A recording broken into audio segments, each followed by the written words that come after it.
Good evening, everybody. Welcome to another edition of the Sports Exchange. Why am I not in my bubbly, high pitched voice tonight? I don't have a reason to. Okay, if you thought Marvin Hagler and Thomas Hearns was a slugfest for 3 rounds, you didn't see nothing yet until you watched the beginning and the end of this show. I'm going to tell you right now. Okay. I once learned a message from a mentor of mine: don't get mad, get even. Well, consider this a show for me tonight that I'm going to address some serious business that took place on Saturday after the Miami Hurricanes clobbered the NC State Wolfpack 41-7. Let me preface you about what I'm going to talk about tonight. When I entered this media availability and I talked to head coach Dave Doeren, all I did when I approached this guy for the first time was mention something simple like, coach, it's kind of in a good way interesting that you went out there have the same birthday as two of my close family members. What I got from this scumbag, because in my opinion, as time went on, he turned out to be a scumbag. He, to his credit, okay, answered the football questions the way a football coach should, in a very knowledgeable way, and he did what he had to do. But let me preface the setting, and Candy's going to provide some visuals, okay, about what we're going to talk about tonight. But and that's how we're going to start this thing. Again, mind you, this was a light-hearted moment, despite the fact that NC State, like I said, got thrashed 41-7 to Miami. It amounted to more than it should have been from a guy that I can now put, as I said, the biggest scumbag that I've ever met in my 47-year history in sports media. Let me remind you, okay, that Dave Doeren, that is what I took out of this whole situation was this. Dave, okay, you can talk about how tough it may have been that you're cooling off over a tough game. Okay, I get it. You lost by a wide margin. And truthfully, the score should have been 41-0, but Miami went ahead, as far as I'm concerned, and gave up 7 points at the end. But I'm going to tell you right now, okay, and I know there will be a lot of traction with this thing as time goes on. I expect that. I don't care, in my opinion, what comes out of this whole thing. It's about proving a point. And that point is this. Let me remind you, Coach Doeren, nobody ever on that night died, and I repeat, passed away on the field at Miami with Hard Rock Stadium. Candy, put a picture up there that George Eichhorn and I went ahead and had to deal with on October 24th, 1971, when a guy by the name of Chuck Hughes passed away due to a cardiac problem. Now, why am I mentioning this and putting this graphic up here? Because number one, I was 8 years of age when this took place, and George probably wasn't much older than I am. Well, you're like 14 at that time, George? Yeah, 14, right. 15. Yeah. So George and I witnessed this man passing away as Dick Butkus oversaw the whole thing and tried to get help. So Dave Doeren and all of NC State and the rest of the world watching this particular show should realize that football is a game. It is. Yes, it was a tough loss. I brought a lighthearted moment about your birthday and two people that are close, and you made more out of it than you had to make out of it. Way out of line, Doeren. And we'll have a lot to talk about as this show goes on. But Chuck Hughes is dead. I don't see one person on NC State or Miami that died that night, and there hasn't been another death in any of football, okay, since Chuck Hughes died. Damar Hamlin, on the other hand, came close. But let me emphasize this, okay, because he had much more advanced medical attention, he was able to be saved, and thankfully for his sake. So, George, you and I were there at that particular point. Do you feel that Dave Doeren was way out of line by going out there? And yes, he notably had every right to be disturbed, that it was something which I consider a bizarre question that may have caught him off guard. But if this wasn't an overreaction, okay, tell me what is, George. Oh, well, yeah, no, you nothing comes close to what you and I experienced and thousands of Lions fans on that cold Sunday afternoon.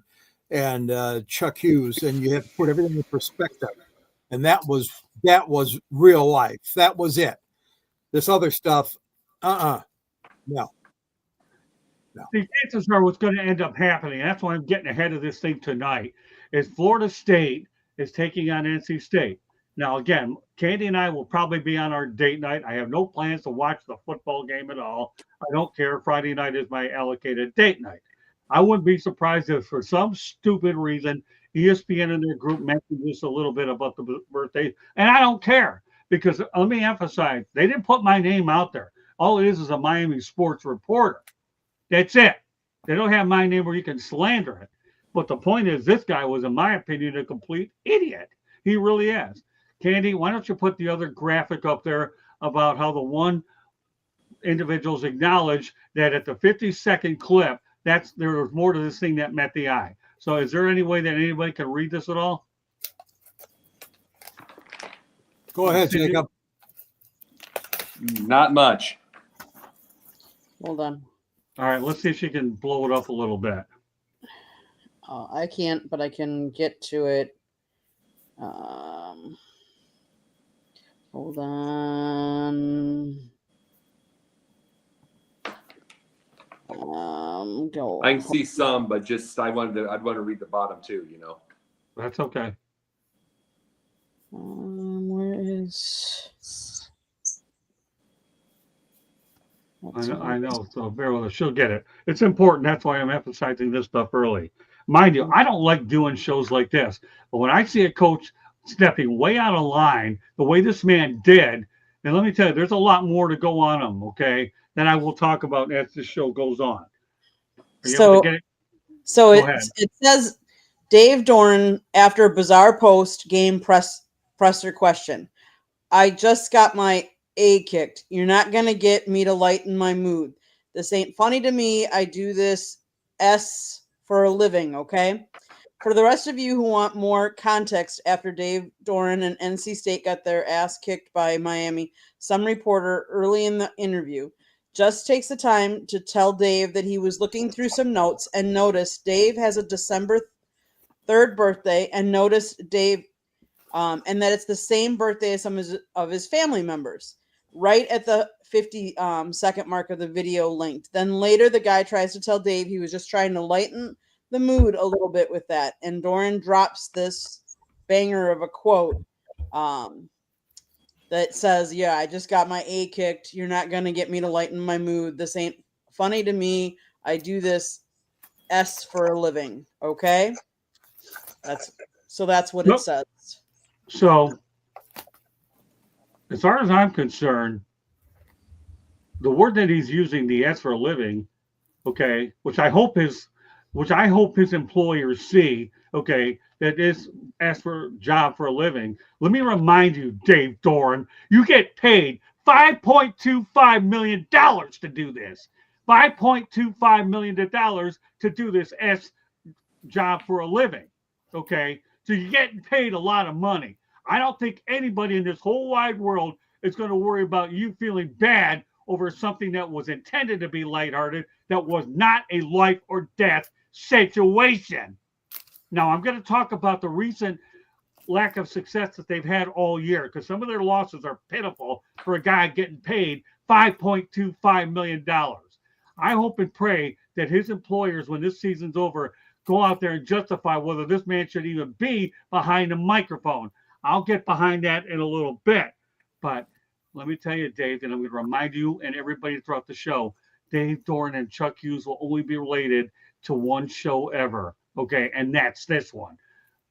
I don't like doing these shows. I have better things to do with this particular show, like talking about different non-sports related and important human interest matters. But there comes a point where you have to do what is ethically right in order to set the record straight about a guy who is definitely not Don Shula, who's not Bill Belichick, and a lot of the great ones of all time. Don't really know what to call him, although I've already mentioned the word scumbag. I don't know how many times I can use that word on one show. I don't really, frankly, care for this memorable evening as we get ready for a beautiful Thanksgiving next week.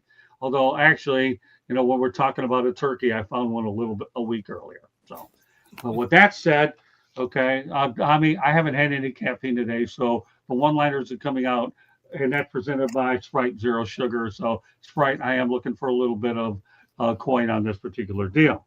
So let's talk about Doeren's track record in terms of being rude to the media. He's been called a douchebag. He has a dry sense of humor, among other things.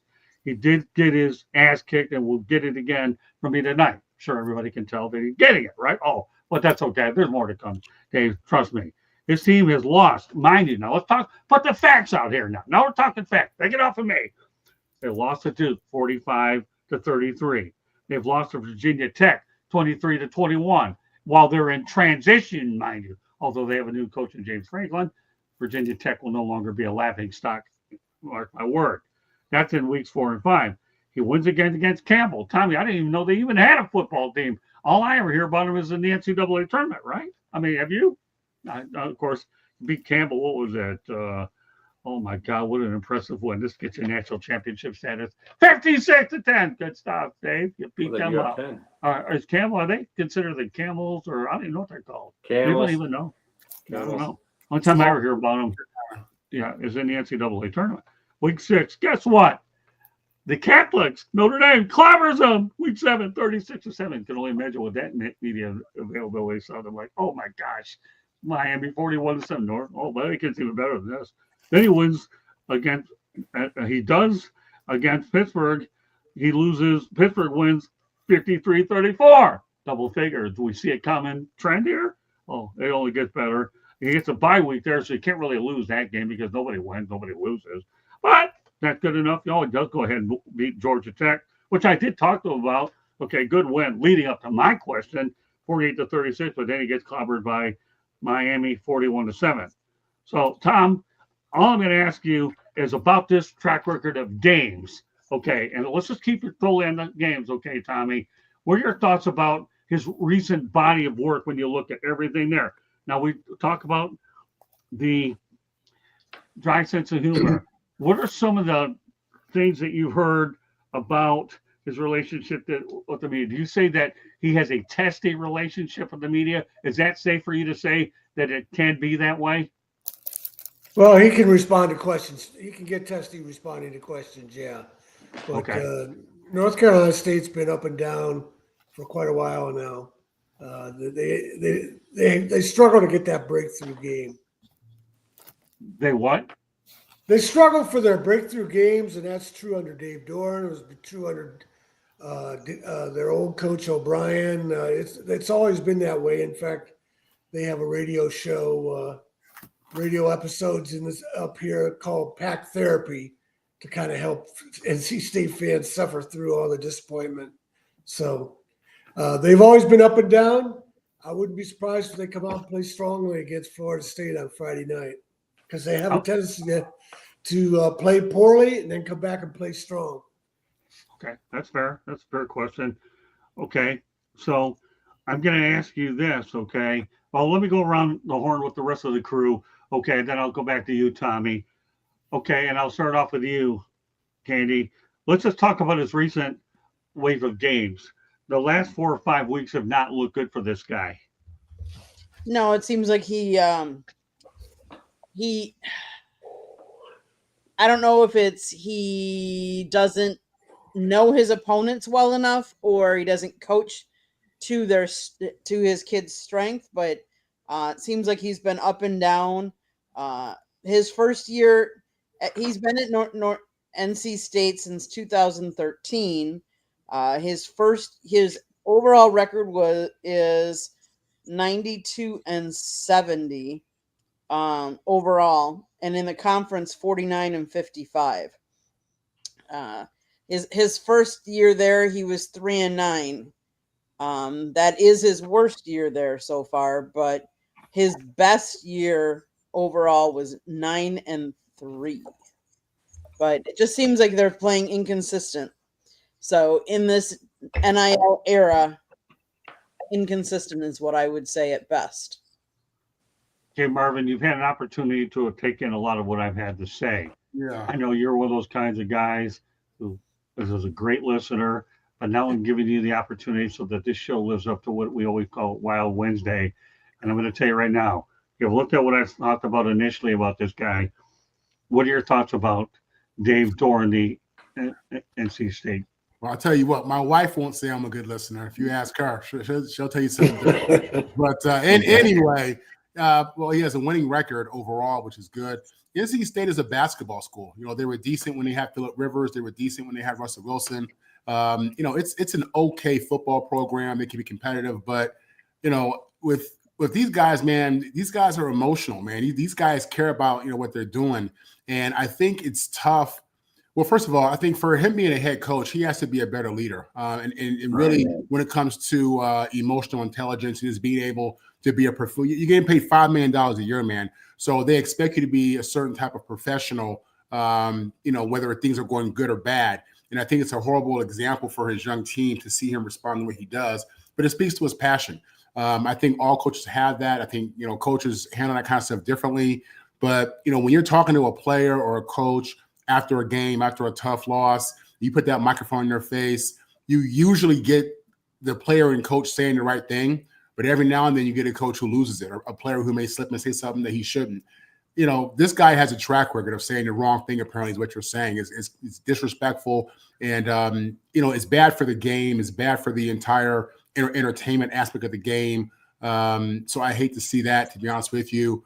But, you know, it's they put a lot of time into this thing. They dedicate their whole lives to it. They basically sacrifice their families to coach. You know, it's a full-time gig, man. These guys are putting in crazy hours, and it's super competitive. And in the NIL era, they're probably not competing at the highest level. You know, just in that conference, Clemson, you know, Miami, Florida State. You know, you got Belichick, you know, less than 5 miles away from him. So it's tough, you know, but you knew that when you signed up. You know, that's why they pay you the big bucks, to be a professional and to try to do things right. And if you can't get the game right, you got to at least win the press conference. You got to at least win the post-game conference. You know what I mean? There are opportunities there to speak to your alumni group, to speak to your administration, to speak to your players. And you got to take advantage of that, you know. So this guy obviously is feeling the pressure. They're irrelevant in what I think is a average conference compared to the others. And you expect more from this guy. So with him losing games the way he's losing, I mean, Campbell, I mean, again, like you just said, there are people out there who don't even know that, you know, Campbell had a football team. There are people out there who didn't know that Campbell was a university. So, you know, and to barely beat them probably speaks to the, you know, what's really going on. They're not good. He's the leader. He's steering the ship. And what he realizes, it's on him. It is on him, you know, at the end of the day. So you see this guy unraveling. You see him losing his stuff, being disrespectful. And that's how you get yourself out of a job, and losing $5 million. $5.25 million. Tommy, that's the thing that blew me away with some of his comments. They're paying this guy $5.25 million. And the last 5 weeks haven't been good. The losses that I'm pointing out about this guy have been in double digits. I mean, and Virginia Tech is in transition. Let me tell you, there isn't any person out there that had more compassion for coaches at a press conference than I do. George and I, Tommy, you know, and a lot of people know, but I've been there. I understand that. Hey, it's tough to be able to face us after the fact. You need a cooling off area. I know that. He's not dealing with a 20-year-old kid. He's dealing with a 63-year-old man that's been around there a long time. I do understand. Yeah, maybe you didn't think it was a lighthearted moment to talk about your birthday. I get that. But this is something that hit my heart a little bit. I'm a human being too. I am. And it's just something I thought was pretty cool. Now, did I expect it to get the amount of attention? No, I didn't. And I'll tell you one thing. Everything about Dave Doeren, by the way, is going to be in Lessons on the Microphone Part 2. So he'll definitely never forget. I'll never forget about this guy. Because if anything, not only do I have a pretty interesting show to teach people here out there about the ethics of doing things, but he just found himself in a place he don't want to be in. And when I write this next book, Dave, I'll thank you very much for giving me some good, solid content to put in this next book. I promise you, I'll be thanking you. And by the way, Dave, for whatever it's worth, I look forward to seeing you at a ACC Media Day, which I have now penciled in my calendar. And maybe with a little bit of luck, I might even catch you at a bowl game so we can go after round 2, Marvin Hagler versus Thomas Hearns, for round 2 of the sequel that we're about to probably see, because I'm not finished with you yet, Dave. This is just beginning tonight. Hello, everybody. Glad to have you on. We're just getting warmed up. So, Tommy, I got to ask you a question. What do you think that his future looks like in Raleigh? is he losing the locker room? Because these series of losses and the manner that he is losing, it doesn't look too good for him.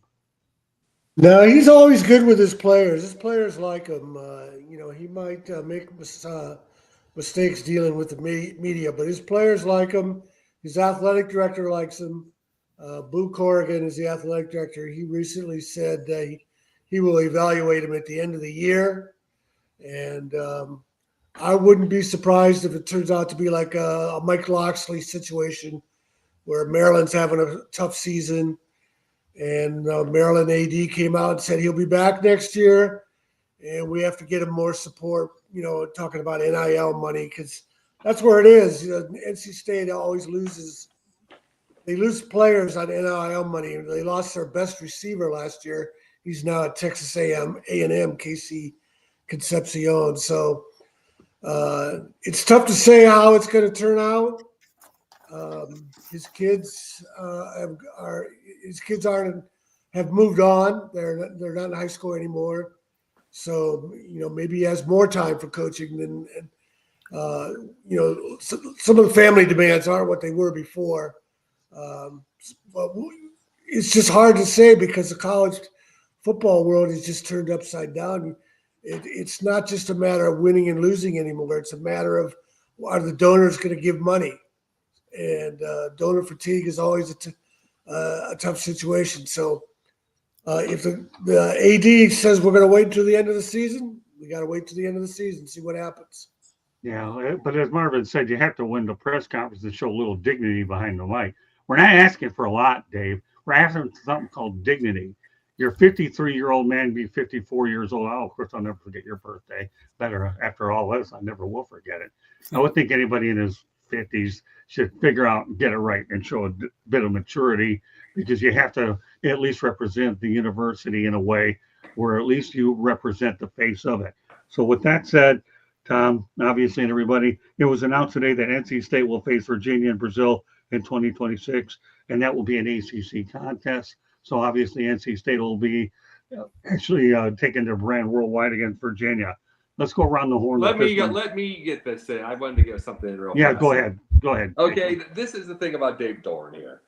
It's it's one thing if you're like Dabo Swinney and you had all those wins before the NIL came. That's completely understood if you're a little bit grouchy.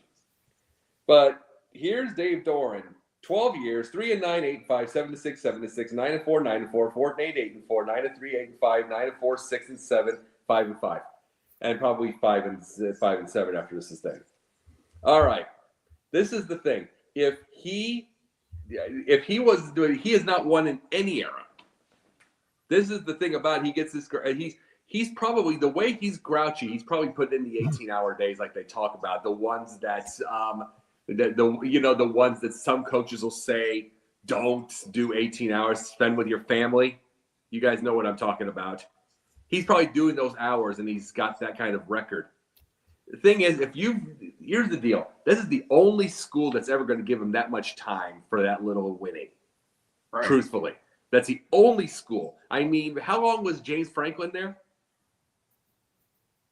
At Penn State? Was it 12 years at least? I think. I don't know, a long time. Yeah, but it took. McCandy will come over. Go ahead. I'll keep going. Right. But it took him to finally not win the games that he should win, because he was winning all those years, for him to go. This guy's won no big games ever, and he's lost a lot of small ones. Right. So the big thing about this is the fact that this is going to catch up with a lot of other schools when he wants to get a job. Right. Because if you have the kind of record that this guy has, it's 22 over 500, mind you, he would get himself a job, and he would have knowledge. But they're also looking for a little bit of entertainment value, and he's as bland as you get, plus a grouch. So this is the social media era that spreads all around. So this isn't going to help him whatsoever. Excellent point. Anybody else want to add to it? This is one of those things. I'm not calling on anybody arbitrarily. I want everybody to have the ability to go out there and contribute as we go along.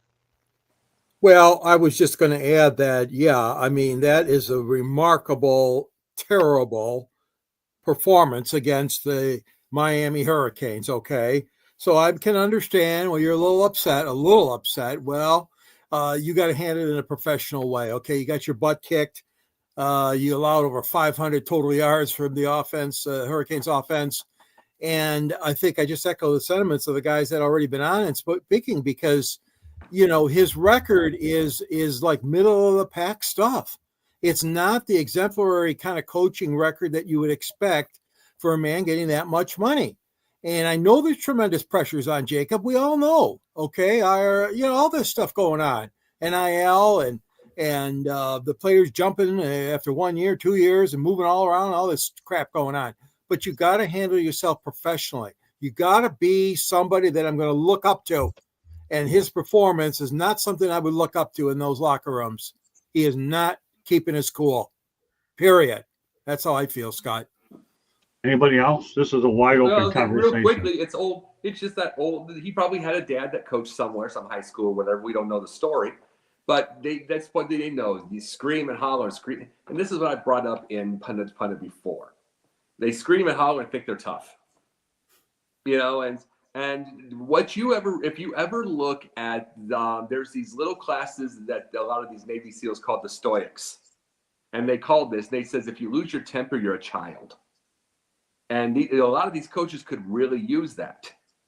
It's because the ones that keep their cool and keep their mind and keep everything going are the ones that usually start to win a little more.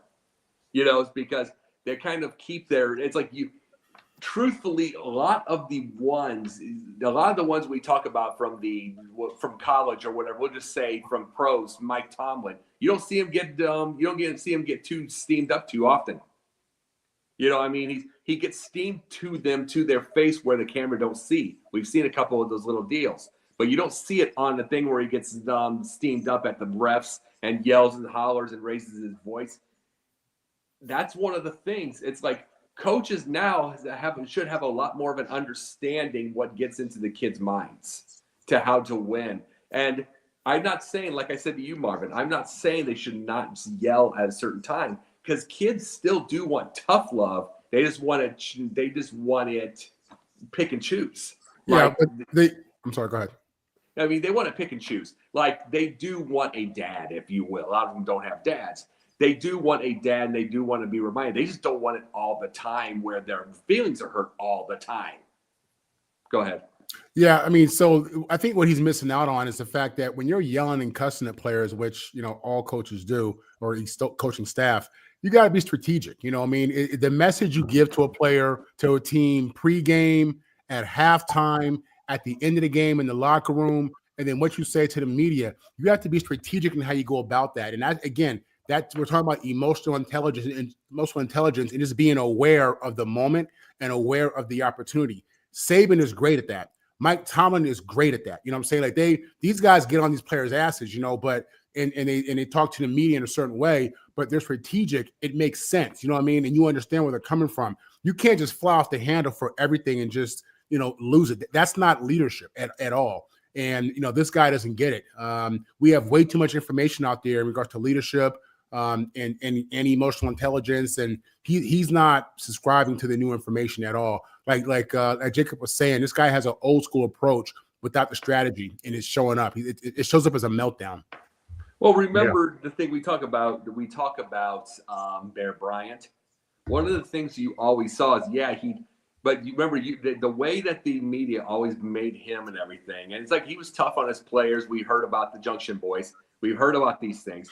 But the big thing about it is you always saw is the media had him protected. You rarely saw him yell. He sounded like this. That, and it's like, yeah, he sounded like this. They're like, well, yeah. But he sounded like that. But the biggest thing about it is you want something like that, because in truth, Marvin, to me, that's more dangerous individual. I'm not saying that he was like that. Mm-hmm. I'm saying, to me, like you brought up to Tomlin, that's a more dangerous individual than the guy that yells all the time, because you never know. You get my point? It's kind of like the quiet the special forces guy. Mm-hmm. And he was probably 150 pounds. You never know. And we've learned this part, that the screaming does nothing if you do that so much. Right. Yeah, because players go tone deaf after a while. You know, the reality is when you deal with a player, sometimes you put your arm around them, sometimes you yell at them, sometimes you cuss them out, sometimes you pray with them. Sometimes, so, but again, it's about being strategic. And that goes with being a great head coach and understanding leadership and understanding that it's by any means necessary. But again, it has to be strategic. You can't just go up there and just, poop the bed. You know what I'm saying? Which he does. It's just that's not you're losing people like that. So I agree with you, Jacob. Mm-hmm. Yeah, I mean, strategic is what it is. Let me tell you one thing that Doeren doesn't get. Life's a chess match. He's losing it badly with his record and not winning the press conferences. Mm-hmm. And I'm going to get to some about Mario Cristobal in just a few moments. And now you'll know the difference between you talk about the difference between a Cadillac versus a Chevy. This guy, when you compare Mario Cristobal versus this guy, Mario's easily a Cadillac compared to this guy who's he'd get Vegas status as far as I'm concerned, George, because you and I know how much those are, or Pinot statuses. That's how badly these things are. Because this guy pulling up at the gas tank for unnecessary reasons. He really, really is. Let me continue on. This is an ongoing conversation tonight. I'll sprinkle a couple things in here that'll certainly hit a lot of bases. Today it was announced that NC State will face Virginia in Brazil in 2026 as an ACC contest. Who knows whether or not this guy will be the head coach? Time will tell. I'm not going to be premature on this. So, George, what are your thoughts about NC State facing Virginia in Brazil? Well, in light of what's happening now with the great international interest in football, it doesn't surprise me. It wouldn't have been the marquee matchup I probably would have wanted. I mean, no offense to those two schools, but, there was a rumor, as we know, that was squashed by, it wasn't a rumor. Michigan pulled out of a game against a weak team too, Western Michigan. They were going to go to an international game. But what I'm saying is all this in due respect, though, because the players themselves are the ones that are going to have the greatest learning experience. But they've got to be ready for this trip. They've got to be ready. They got to be disciplined. No late nights out. That's very tempting. Trust me. I know the Brazilians have a great reputation for partying. I ran into a group of them once at a conference I was at in New Orleans. But I'm getting back to your point, Scott. Yeah, I mean, it's good. I mean, it's good for the conference. It's good for those two schools. But you better have have enough preparations made for you and the staff to watch over these kids and obviously keep it in a good professional order. And that's the thing that he has to do. Candy. For these players, it's probably a trip of a lifetime because, I mean, let's face it, how often do they get to go to Brazil? And so depending on how much time they're allotted over there to see if they can see any of the sites. But it also is a good recruiting tool. Like, hey, we're going to be playing an international game. We're going for an international flavor like that. That could only help in recruiting. So kudos to them for that. I just hope they play on a better surface than the NFL team did over in Brazil, because I worry about college, their health too, because let's face it, NFL players are already, in the pros. These college kids are trying to get to the pros. So you'd hate to see any bad injuries happen, on a bad field. That's just one of my concerns though. And the one last concern is when the Packers went over there, I know they told them don't veer from your hotel, like don't go out on your own. So I would caution the college kids to, not do the same as well. All right, Marvin. Hey, Brazil, that's a big deal, man. I was trying to go to Brazil for my bachelor party, but my then fiance said no. These guys, listen, these guys, you got boys, in North Carolina who the first time they've been on a plane was on a recruiting trip. You know what I'm saying? So when you go into someone's house and you're talking about, hey, we're going to Brazil, the beaches, the weather, the climate, the culture. That's a big turn on, man. That's a big deal. That would definitely impact someone's decisions to want to go to a school there. I think it's great, man. I love, so I'm a football nerd, so I love to see the game expanding. At the end of the day, it's not a game, it's a business. We all forget that, whether it's even high school now, but college and pro, it's not about the game, it's about the money. And they're pushing that brand, and they're trying to get people all over the world going for their university. They're trying to entice these kids. I think it's a good thing, and I'm excited for these young kids who can travel abroad and play football. It just enhances that college experience, and it just has tremendous impact on you when you can go somewhere and see different cultures. Again, a lot of these kids in Carolina, this is not just North Carolina, but a lot of kids, are sheltered and don't leave their state, don't travel a lot. So it's a big deal, and I think it's a good thing. Okay, Gabe, glad to have you in the chat room. We will be bringing you on next week, considering the nature of the topic tonight. I felt like I had to go to the 6 individuals tonight that were closer to the situation. They could definitely talk about what our objective was. So thanks for contributing in the chat room. We'll definitely be in touch. Tommy, go ahead. Yeah, they're copying the NFL. You see more and more college games going overseas. In fact, there's been games, at least 6 straight years in Ireland. And interestingly, with NC State and Virginia are going to play in Brazil, North Carolina and TCU are going to play in Ireland next year. So that's 2 of the teams from the Triangle that are going to be going out of the country. But yeah, it's getting more common. The football's spreading. I want to comment on one other thing. George said, Michigan bailed out on a game against Ohio State. Not Ohio State, Tom. No, it wasn't Ohio State. Yeah, it was during the pandemic. They didn't play. Oh, that one you're going. Yeah, I'm sorry. Yeah, they bailed on them there. That could have been ugly there. And Michigan State was told they didn't have to play against Michigan when it was discovered they were cheating, stealing signs, and had Michigan assistant coaches dressed up in Central Michigan gear on the Michigan State sideline. And the Big Ten told Michigan State they didn't have to play the game. And Michigan State went ahead and played anyways. Wow. And then, Jacob, I got to follow up on your Bear Bryant comment. Bear Bryant was a master manipulator of the media. Yeah. This guy dragged his feet on integration into the 1970s. But if you listen to the media, when they played USC in the 1970 game, he got on Traveler, USC's horse, rode out to the middle of the field and yelled to the crowd, "We want black players at Alabama now. We just don't want black people voting now." Oh, that's loaded. No, I know about all this. Tom, I know this. I know this about him. He is. I'm not. I mean, especially in that era, there's the good and the bad to everybody. Period.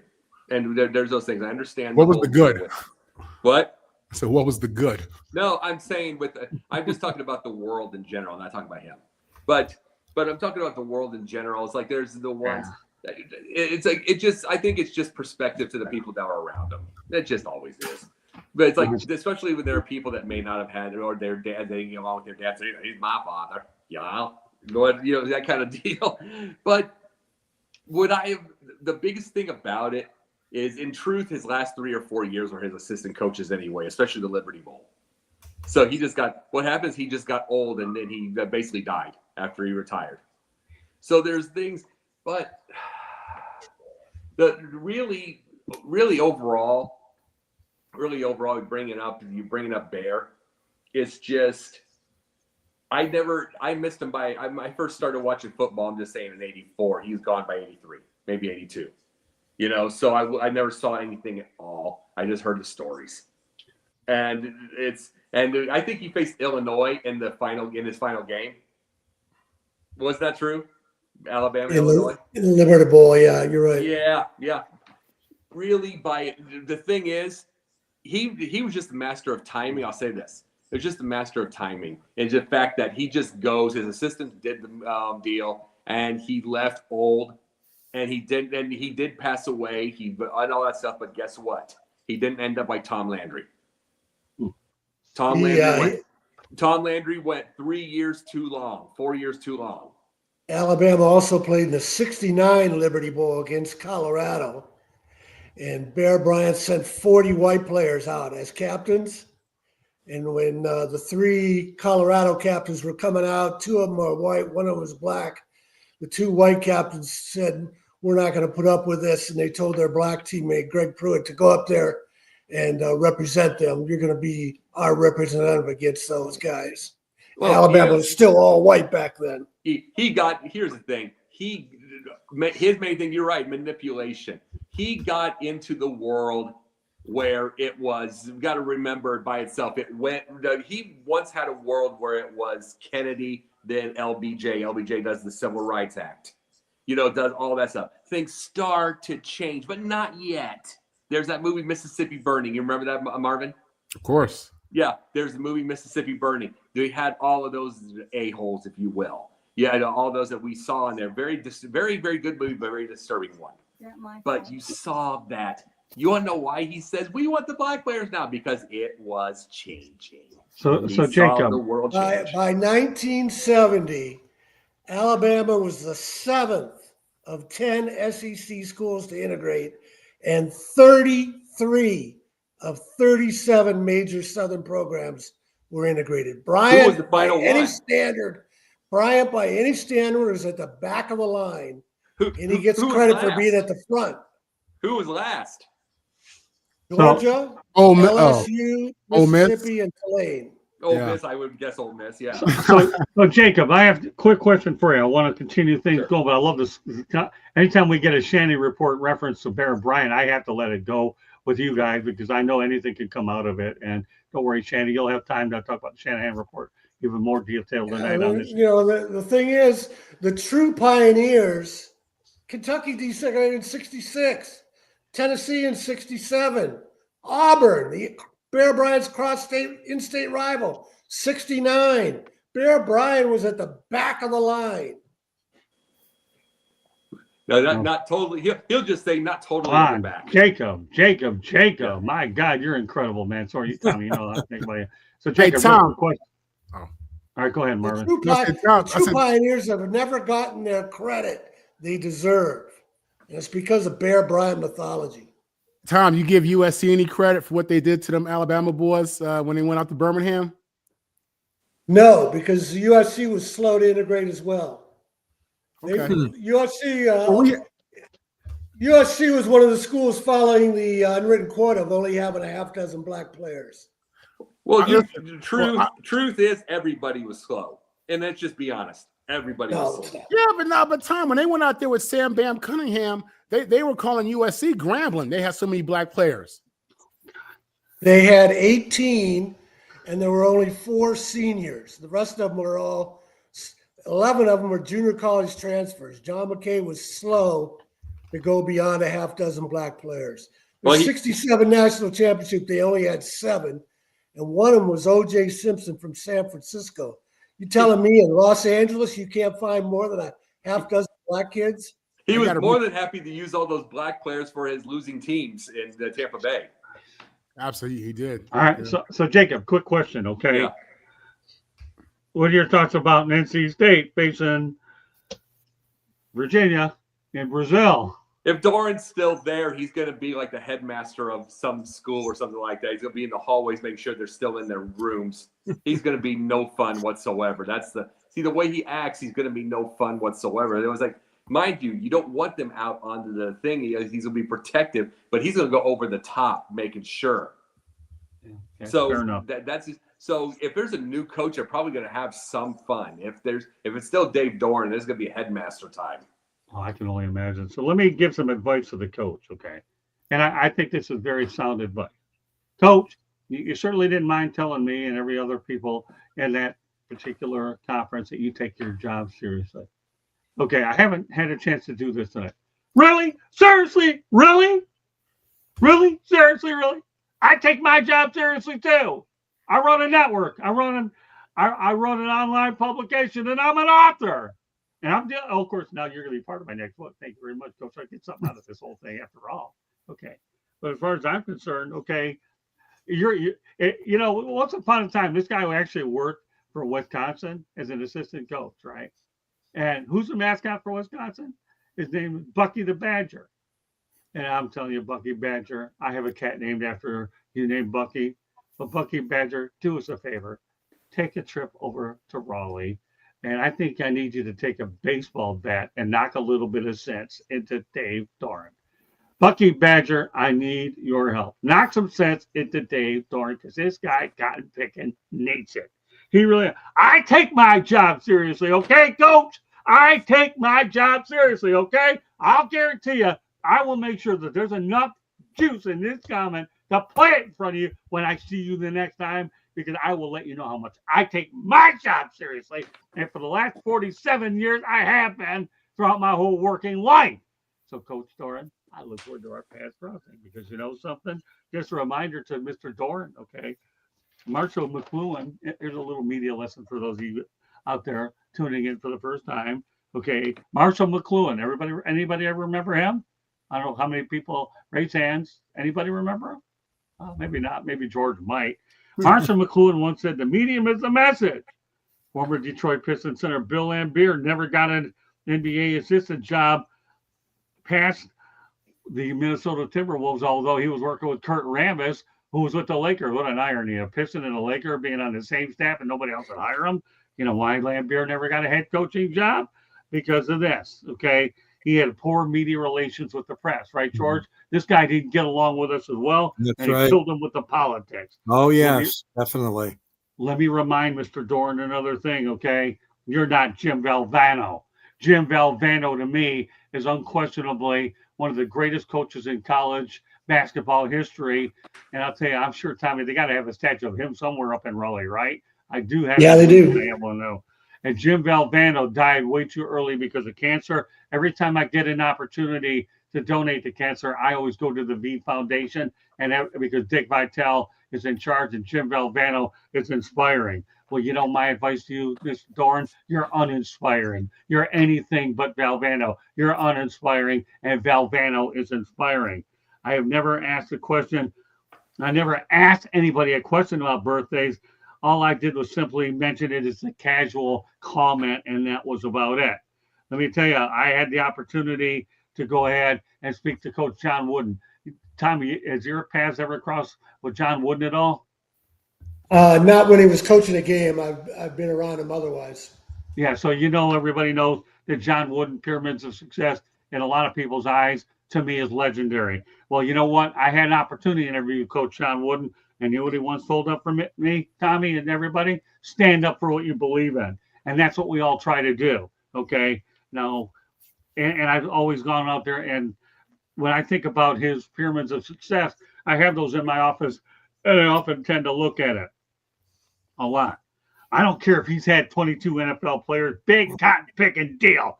Mario Cristobal had 20 at his pro day last year. 20 at his pro day. God only knows how many he's had at his other stops at FIU, which, by the way, he produces Ty Hilton, right? Ty Hilton was a pretty good player in his day, and how many pros he produced at Oregon, and what he's doing at Miami.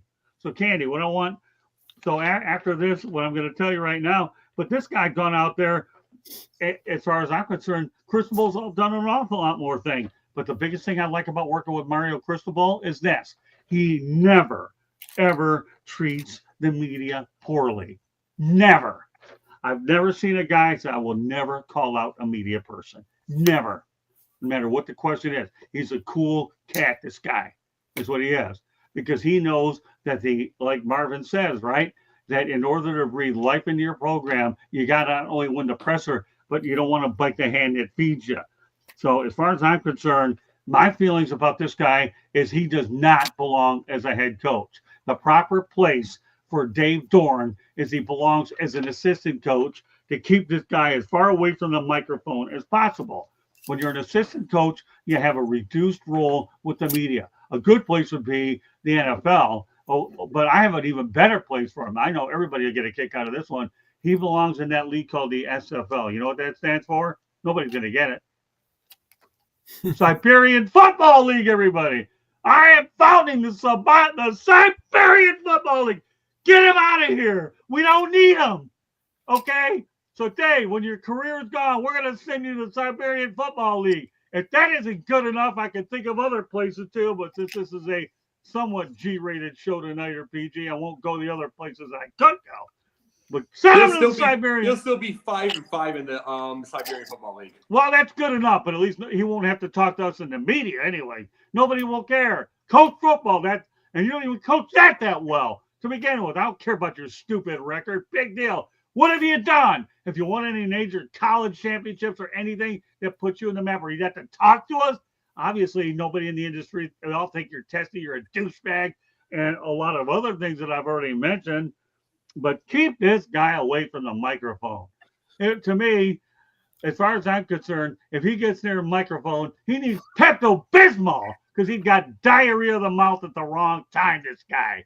He really does. I'm going to tell you something, okay?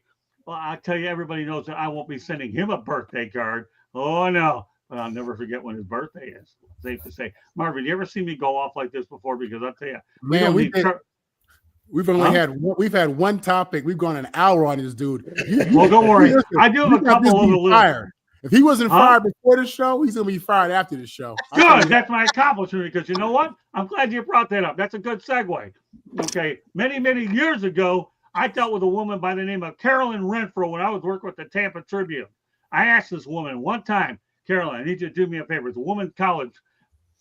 Well, no, we did get in a little topic because Tommy was nice enough to bring in Bear Bryant. So we have 1.5 topics, but it's okay. We need to bury the lead a little so we can get back to the lead. But Tommy's entitled. He gets a Shanahan report a little bit later. And I also brought up Michigan forfeiting a game against Ohio State. And that too. So we have a topic in 3/4, Marvin. But that's okay. That's our Tommy can incorporate any of that history because a lot of people certainly go back to that when we hashtag it right. Anyhow, but let's go back to Carolyn Renfro.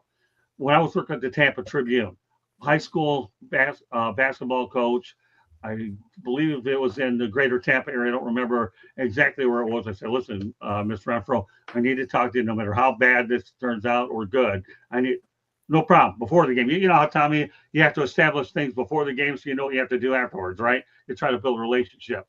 Well, guess what? Carolyn decided, I don't want to talk to him because I got my butt kicked. Great stuff, Carolyn. I'm working for the Tribune as a correspondent. I'm getting 2 stories to cover one game, right? We all know what it's like back in the day when you're broke and you get paid for every story. You're right. And those that you haven't been in it, trust me, it's not an easy way to survive when you're paying rent, among other things. She didn't do it. But luckily, I was smart enough even back then to go out there and talk to the assistant coach and one of her players threw under the bus. She denied that. I had my tape recorder, played it to the editors. They backed me. That woman nearly did get fired. And I kept applying pressure on her like you wouldn't believe. And I'm telling you, it was ugly for Miss Renfro. So I'd like to see something happen to Mr. Doeren many years ago because after all, Mr. Doeren, I take my job seriously. Okay, I do. I really do. And I'll tell you what we're going to do now is, Candy, we're going to give Mr. Doeren a little bit of a lesson how you really deal with the media because we know you're awfully bad at it. So what we're going to do is play a clip from Frank Reich, and we're going to talk about, put another one up there from Jeff Brome. And I'm going to tell you, let me preface these comments. Don't worry, Marvel. We got more juice with a couple other topics here. I have to leave a lot of this stuff in here because I only have 1 week to get out of my system. And I'm thankful using tonight as I don't view it as therapy, but I think it's some of those things that if you're in the media, that young writers and people in the business, that you're going to deal with people like this. And I think when you're veteran and you're able to understand it, and the fact that I get at least an opportunity to crush him in my book because of something that should never have happened in the first place. It is what it is. But here's a lesson right now, taking a lesson of turning a negative into a positive. Let me preface this first one off about Frank Reich. Everybody knows that he's the all-time, that he went out there and led the Bills to the biggest comeback in NFL history. How many people remember that game? I'm sure a lot of people do, right? Fans? Okay. Well, you know what? I go back to my time with Frank Reich back when I was with the Lions in 97 and 98. You want to say it's a little bit of hooked up with us being teammates. Frank was there anytime I needed. Even after it was good seeing you again, Scott. It really was. We shook hands. So you know what, Frank, I really need you tonight. And then I'll tell you, I think you need to teach Mr. Doeren a little lesson how to deal with us.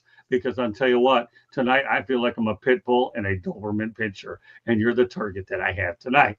So with that said, Candy, go ahead and put Frank Reich up. We'll let everybody comment on Frank Reich. And then we'll come back to Jeff Brome, yet another classy individual at Louisville. I'm sure, Tommy, you've had good interactions with not only Reich, but probably Jeff Brome, too. Is that correct? No, not really. I haven't been around their teams. Yeah, Brome is great. Reich is better. Candy, go to the tape. Any particular order? Which one you want first? Well, yeah, I actually do. I want you to go out there and put. I want you to go ahead and put Reich up first. Okay. Let me get that one.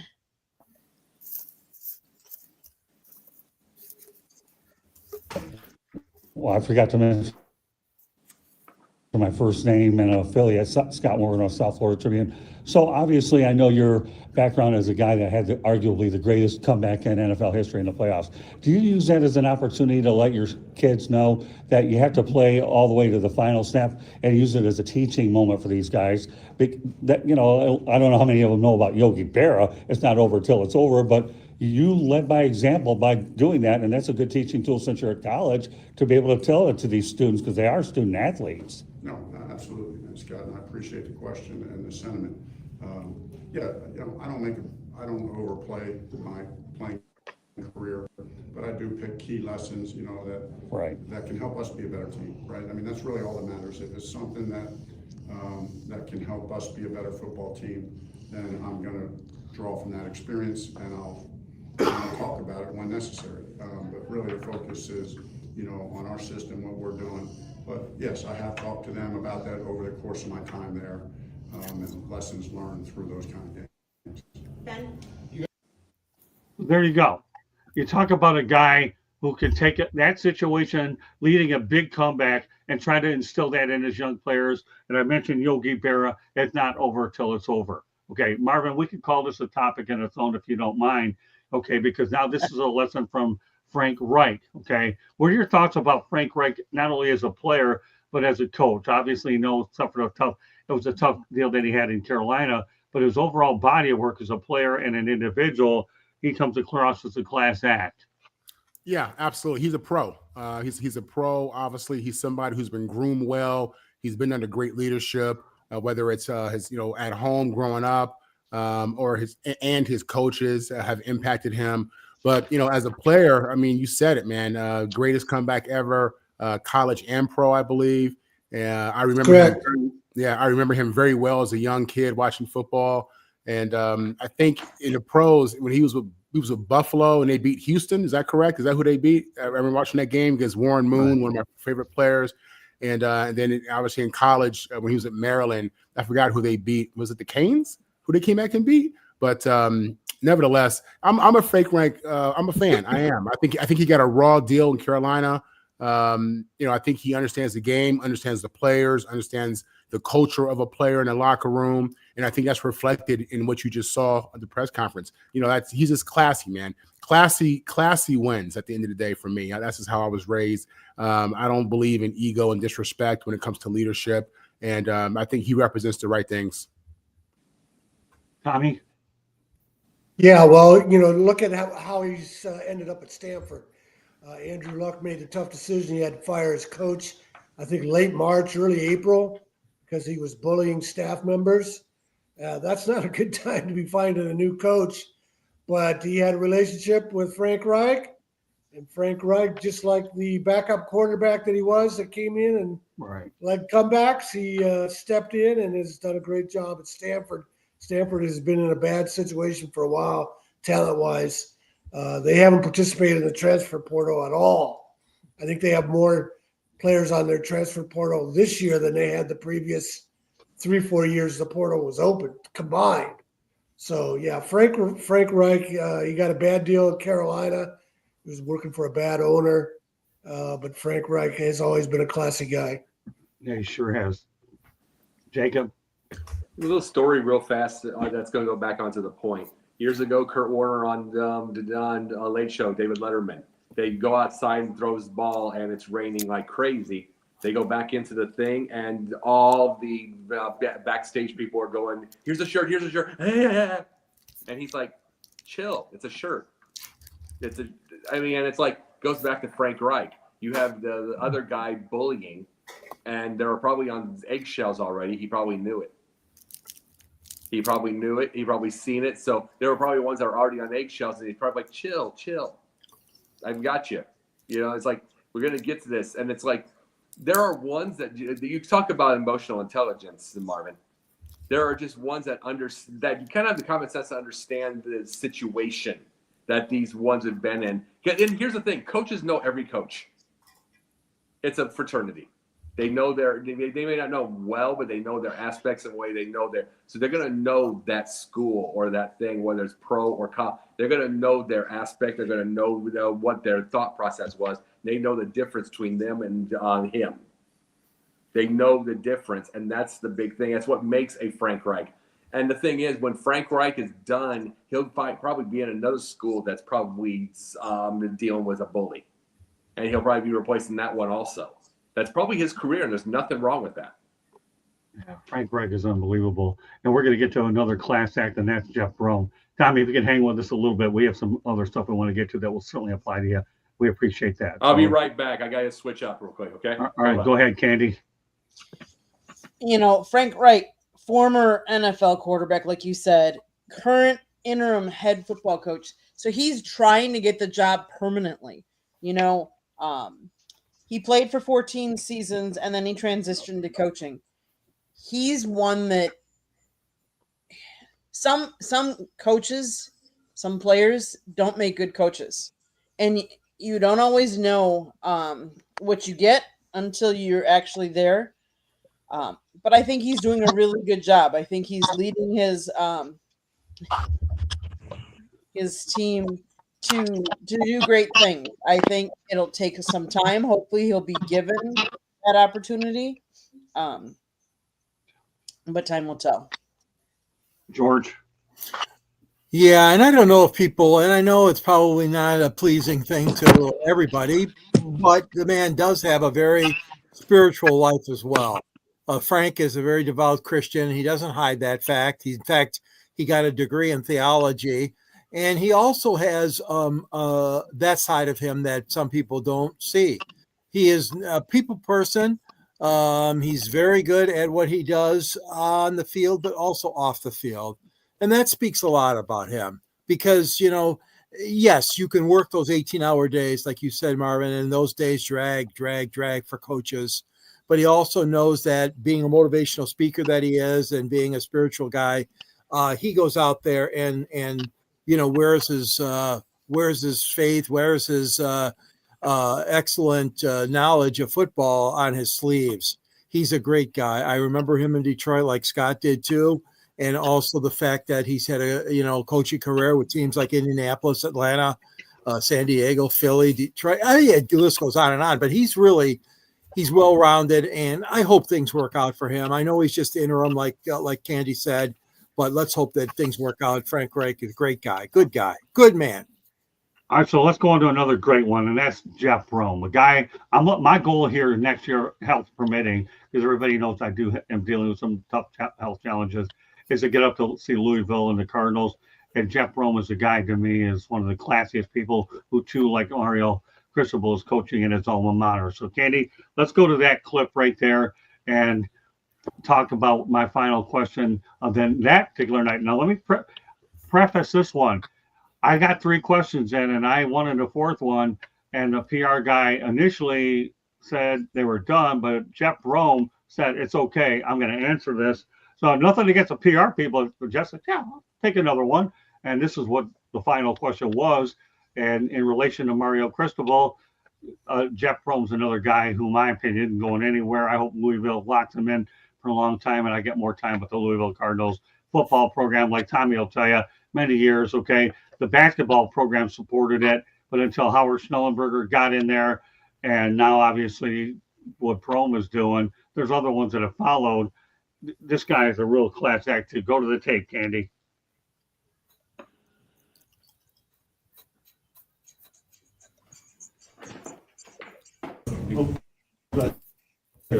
Yeah, you know what? I was going to ask you, what's it like for you to actually be able to coach at your alma mater and have some pretty good success over here? Because, I mean, this is unbelievable to be able to do what you're doing. Well, when you win, it's a lot of fun. Right. So, you know what? I think just like Coach Cristobal, we care about our program, our city. We're going to invest as much as we can, hard work into trying to make it work. We hope that it's happy Saturdays for everybody, but sometimes you are going to lose. But you got to be tough enough to withstand the noise and come back and work hard and do it again. And I know Miami will come ready to play next week, and we're going to have to find a way to come ready to play next week. But it's great to make your own fans happy. the key words in this particular thing, like the basketball coach Danny Crum, okay, he cares about his program. Marvin, how many times have you said you have to win the presser? But this guy truly does care about his program.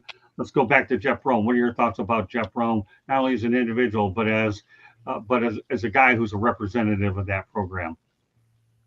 Yeah, I mean, so listen, he went to school there. He's coaching at his alma mater. I get that, man. You know, that's the school that he loves. I think he's had family who's played there as well, and he understands that culture, that community, and that locker room, those kids. You know what I mean? And I think kids will buy into what he's talking about because they understand that he's been in their position. Being at that school is it means more than going. He could go to USC, he can go to Notre Dame. He go to Alabama, but it wouldn't mean the same to him as the school he's at. It's in his heart. You can hear it when he talks. You can feel his energy.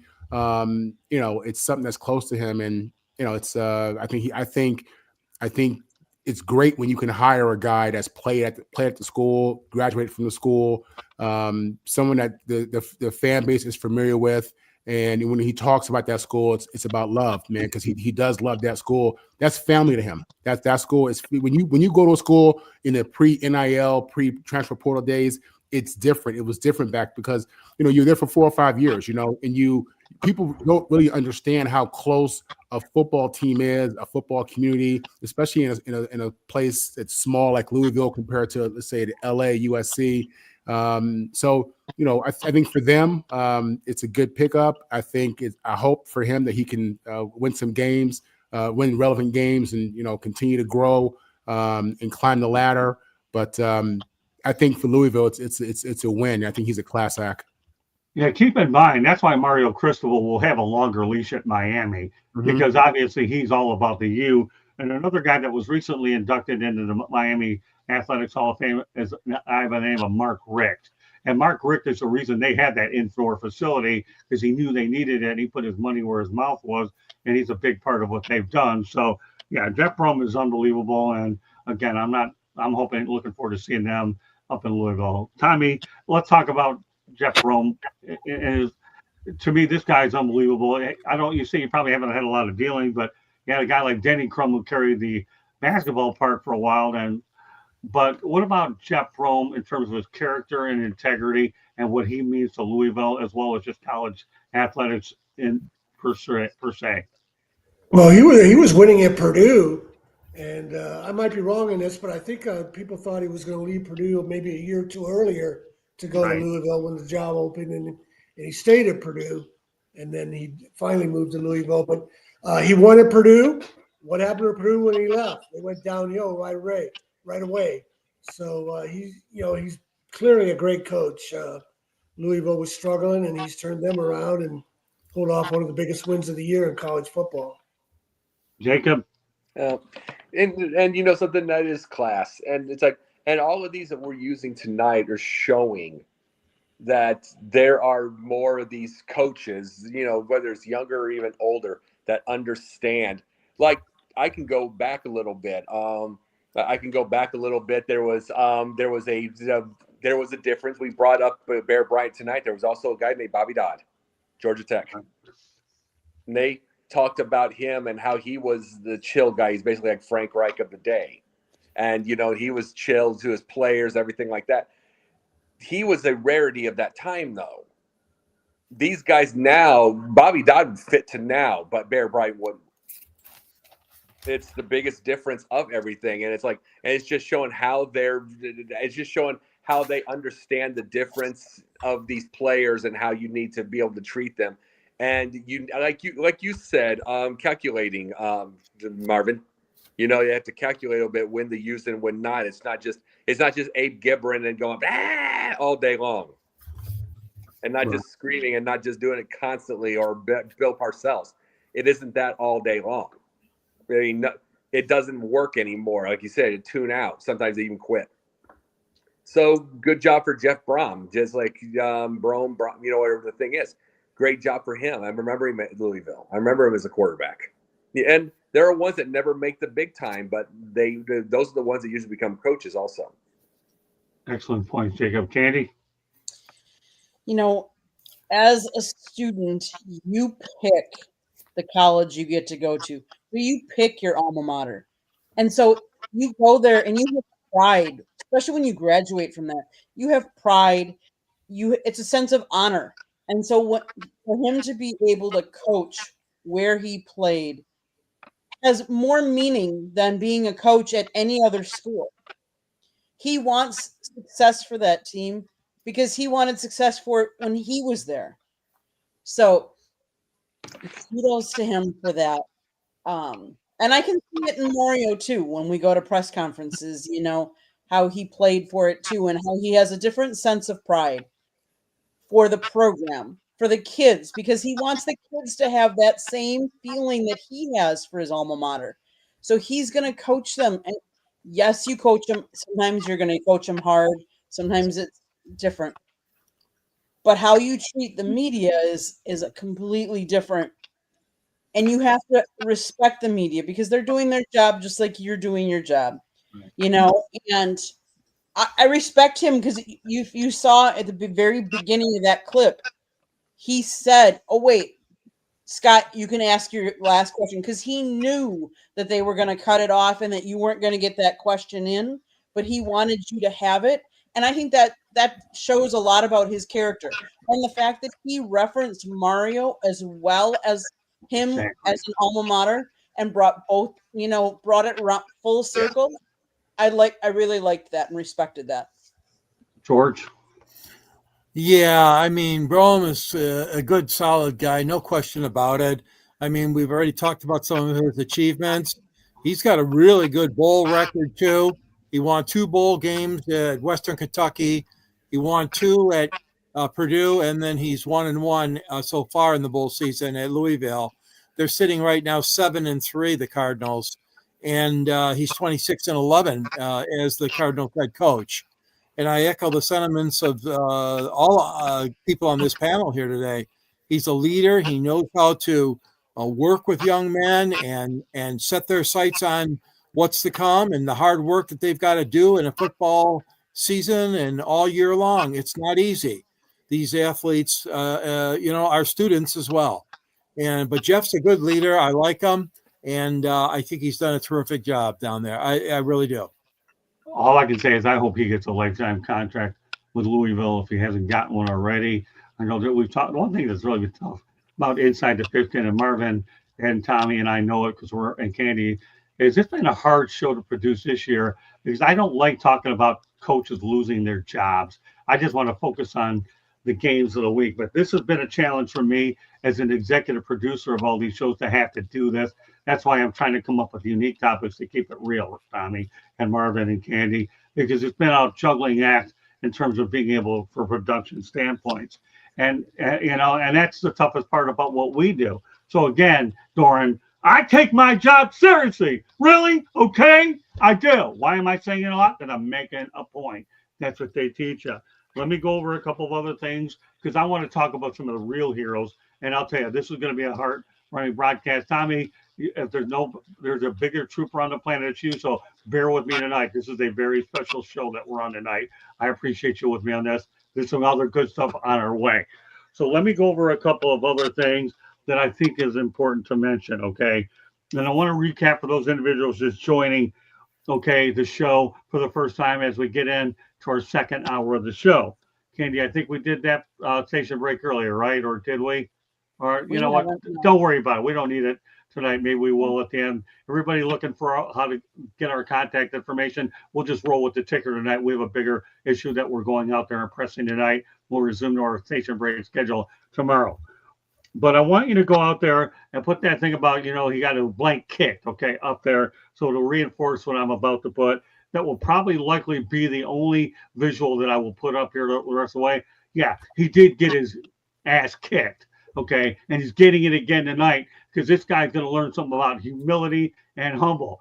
That's a face to me that everybody should look at. A dejected guy who probably already knows what his fate is, but in this year, it'll be next year. Is a $12 million buyout, Tommy, as I understand it? I think it's a $12 million buyout. So we'll see whether or not they want to get rid of him or not. But that's a guy I like to look at right now. Yeah, you did. Boy, did you ever. but it wasn't as bad as Chuck Hughes did. That really wasn't. I actually happened to be at the game when Mike Utley was paralyzed. And that was a tough game for me to watch because I saw a man off an innocent non-contact play end up losing everything. And this guy's worried about birthdays? Really? Seriously, really? I'm talking Mike Utley now, man. I'm talking about a guy that paralyzed. The only thing paralyzed with him is he got a stroke of judgment. That stroke of judgment is, wow, my God, at least I get to maybe see my next birthday. Maybe I wish I would have hoped you would ask this question off of a win on my birthday. It's taking a lot more than nothing out of it. Yes, you got it kicked, and I'm going to take it a step further. Marvin, I told you this was Wild Wednesday, and I'm definitely living up to it, aren't I, brother? So here. So let me go over this again. Now we're going to soften it up a little bit, okay? A little. And say a lot. I just got my ass kicked. You know, you're going to listen to You're gonna listen. My mood. This isn't funny to me. I do this shit for a living. Amazing how this shit coaching gets paid $5.25 million. Oh my God. Let me tell you something. How many people are sympathizing with a guy getting $5.25 million? Guess what, Coach? I'm not giving it to you. And I hope, in my opinion, okay, that if I ever see that, I'm going to tell you exactly what I really think about how you take your job seriously. And I got news for you. I hope and pray that you butt your tongue on seriously and you take your job. Because I get done with you. I tell you, I like to go in for the kill. If you don't believe me, ask Carolyn Renfro. I'd like to make another example out of Dave Doeren, who doesn't know how to do anything right because his public relations thing, when I get done with it, is about stating the obvious, incorporating the positive with the negative. For every Dave Doeren that there is out there, we have guys like Jeff Brome. We have guys like Jeff and Frank Reich, Mario Crispos. You have those out there that know how to treat us with respect. Let me tell you, our job is tough enough as it is. It really is, right, Tommy? There's nothing easy about what we do. Would you agree that trying to build relationships and put together an accurate story to do the right thing, that's not easy, is it? It's always a challenge. Yeah, it really is. So I'll tell you what, maybe Mr. Doeren needs a little bit of information about me, okay, tonight. That's why I'm wearing this beautiful orange shirt. No, I know Halloween's already past us. My trick or treat is already over with, but boy, I'm throwing a lot of tricks. So people will get a treat out of this broadcast. Mark my words, no caffeine tonight, people. This is just pure adrenaline, I'm telling you. So here, Mr. I wanted to say this real quick. If there's any other person I want fired besides Dave Doeren, it's who came up with the idea to pay him that kind of money. That contract is more useless than Jacoby Brissett's near 500-yard game. Love it. Good. Jacoby Brissett. I'll make sure I incorporate him in 2 seconds. So let me give Mr. Doeren a little bit of a reminder about me. Okay, I've worked with guys like Tom Lasorda, Chuck Daly, Scotty Bowman, Don Shula. Boy, you heard him. He's pretty good. Howard Schellenberger, among others. And let's not forget Jim Leland and Don Mattingly. And you know what they can teach you a thing about making sure you don't break the hand that feeds you, called free advertising, people.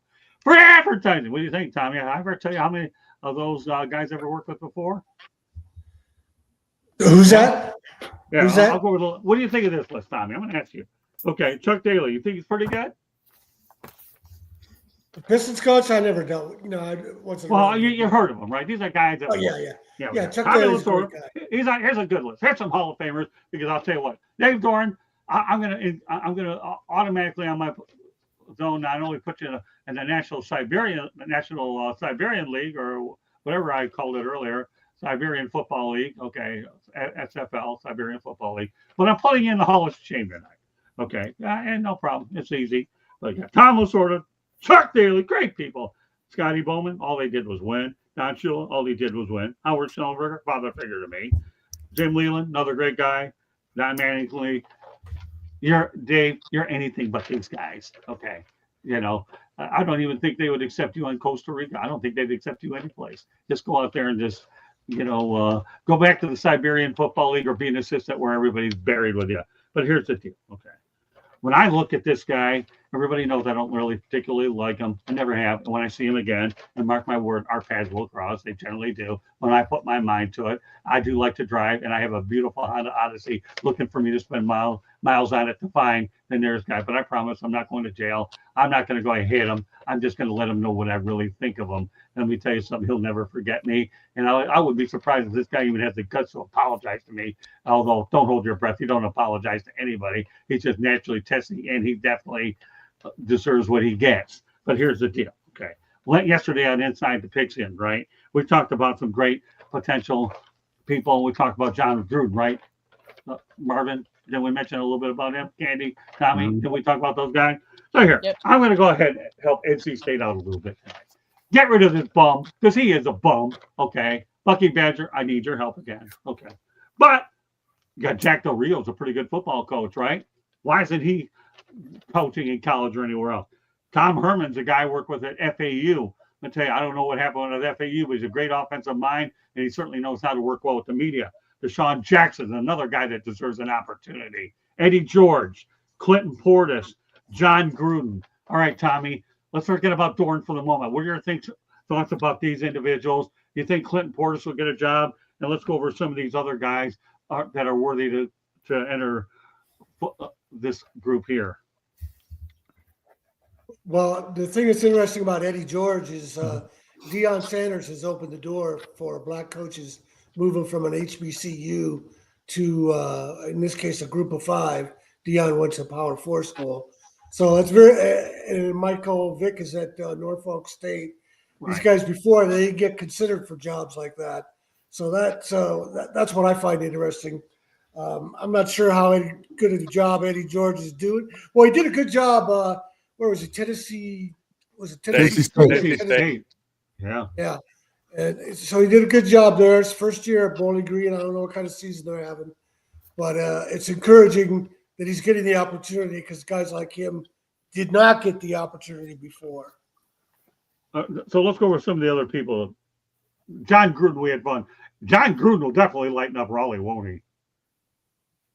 I'm not a John Gruden fan. Okay, no problem. I'm with Marvin on John Gruden. He's got a lot of explaining to do. What about Clinton Portis? Got to like Clinton Portis, right?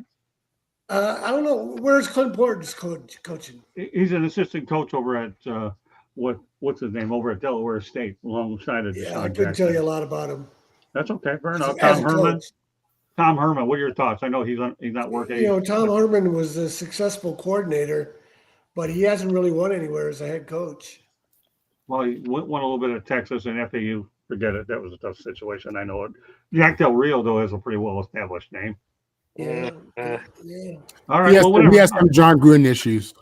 Oh, did he? Okay. Well, listen, I only mentioned a few. There are probably other ones. All right, Marvin, real quickly, give me your idea about this list. We're not going to carry this through the crew. I just wanted a couple of people that are associated with the sport. Jacob, you can provide, unless anybody else has to add to it, because I want to talk about some real heroes in just a moment, because there are some that I don't want to overlook tonight. Go ahead. Let me say this real fast.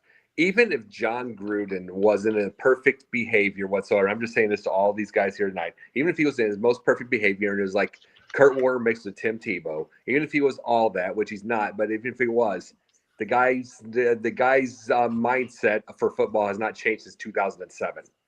Okay. We're in 2025, and we saw it about 2-3 years ago. It didn't change then either. He wasn't winning then. He's not winning anywhere else now because he won't change his view. So forget about it. Even if he was a perfect guy. Okay. So anybody else want to add to this list, or you want to TBD this one the rest of the way? I thought you'd have Wayne Fonts on that list, Scott. Yeah. Well, I know he had some issues, but he was definitely the Lions leader for a long time. Don't kid yourself, George. I love Wayne Fonts. Yeah. He was a good guy. I worked with him. Yeah. Wayne Fonts. Wayne Fonts coached my dad in the Pro Bowl in the 80s. My father loved him. Thought he was a great guy. No, he did. That's great to hear, Marvin. Thank you for sharing. Yeah. Scott, I just want to add that Portis was hired by Delaware State University as a running back coach as part of the new staff under new head coach Deshaun Jackson. He actually is the father of 7 sons and 3 daughters. His son Camden plays cornerback and is committed to Portis's alma mater, University of Miami, is a 2026 prospect. Okay. So there you go. Clinton Portis is a good name and a game to watch out for the coaching circle. Marvin, anything you want to add to that?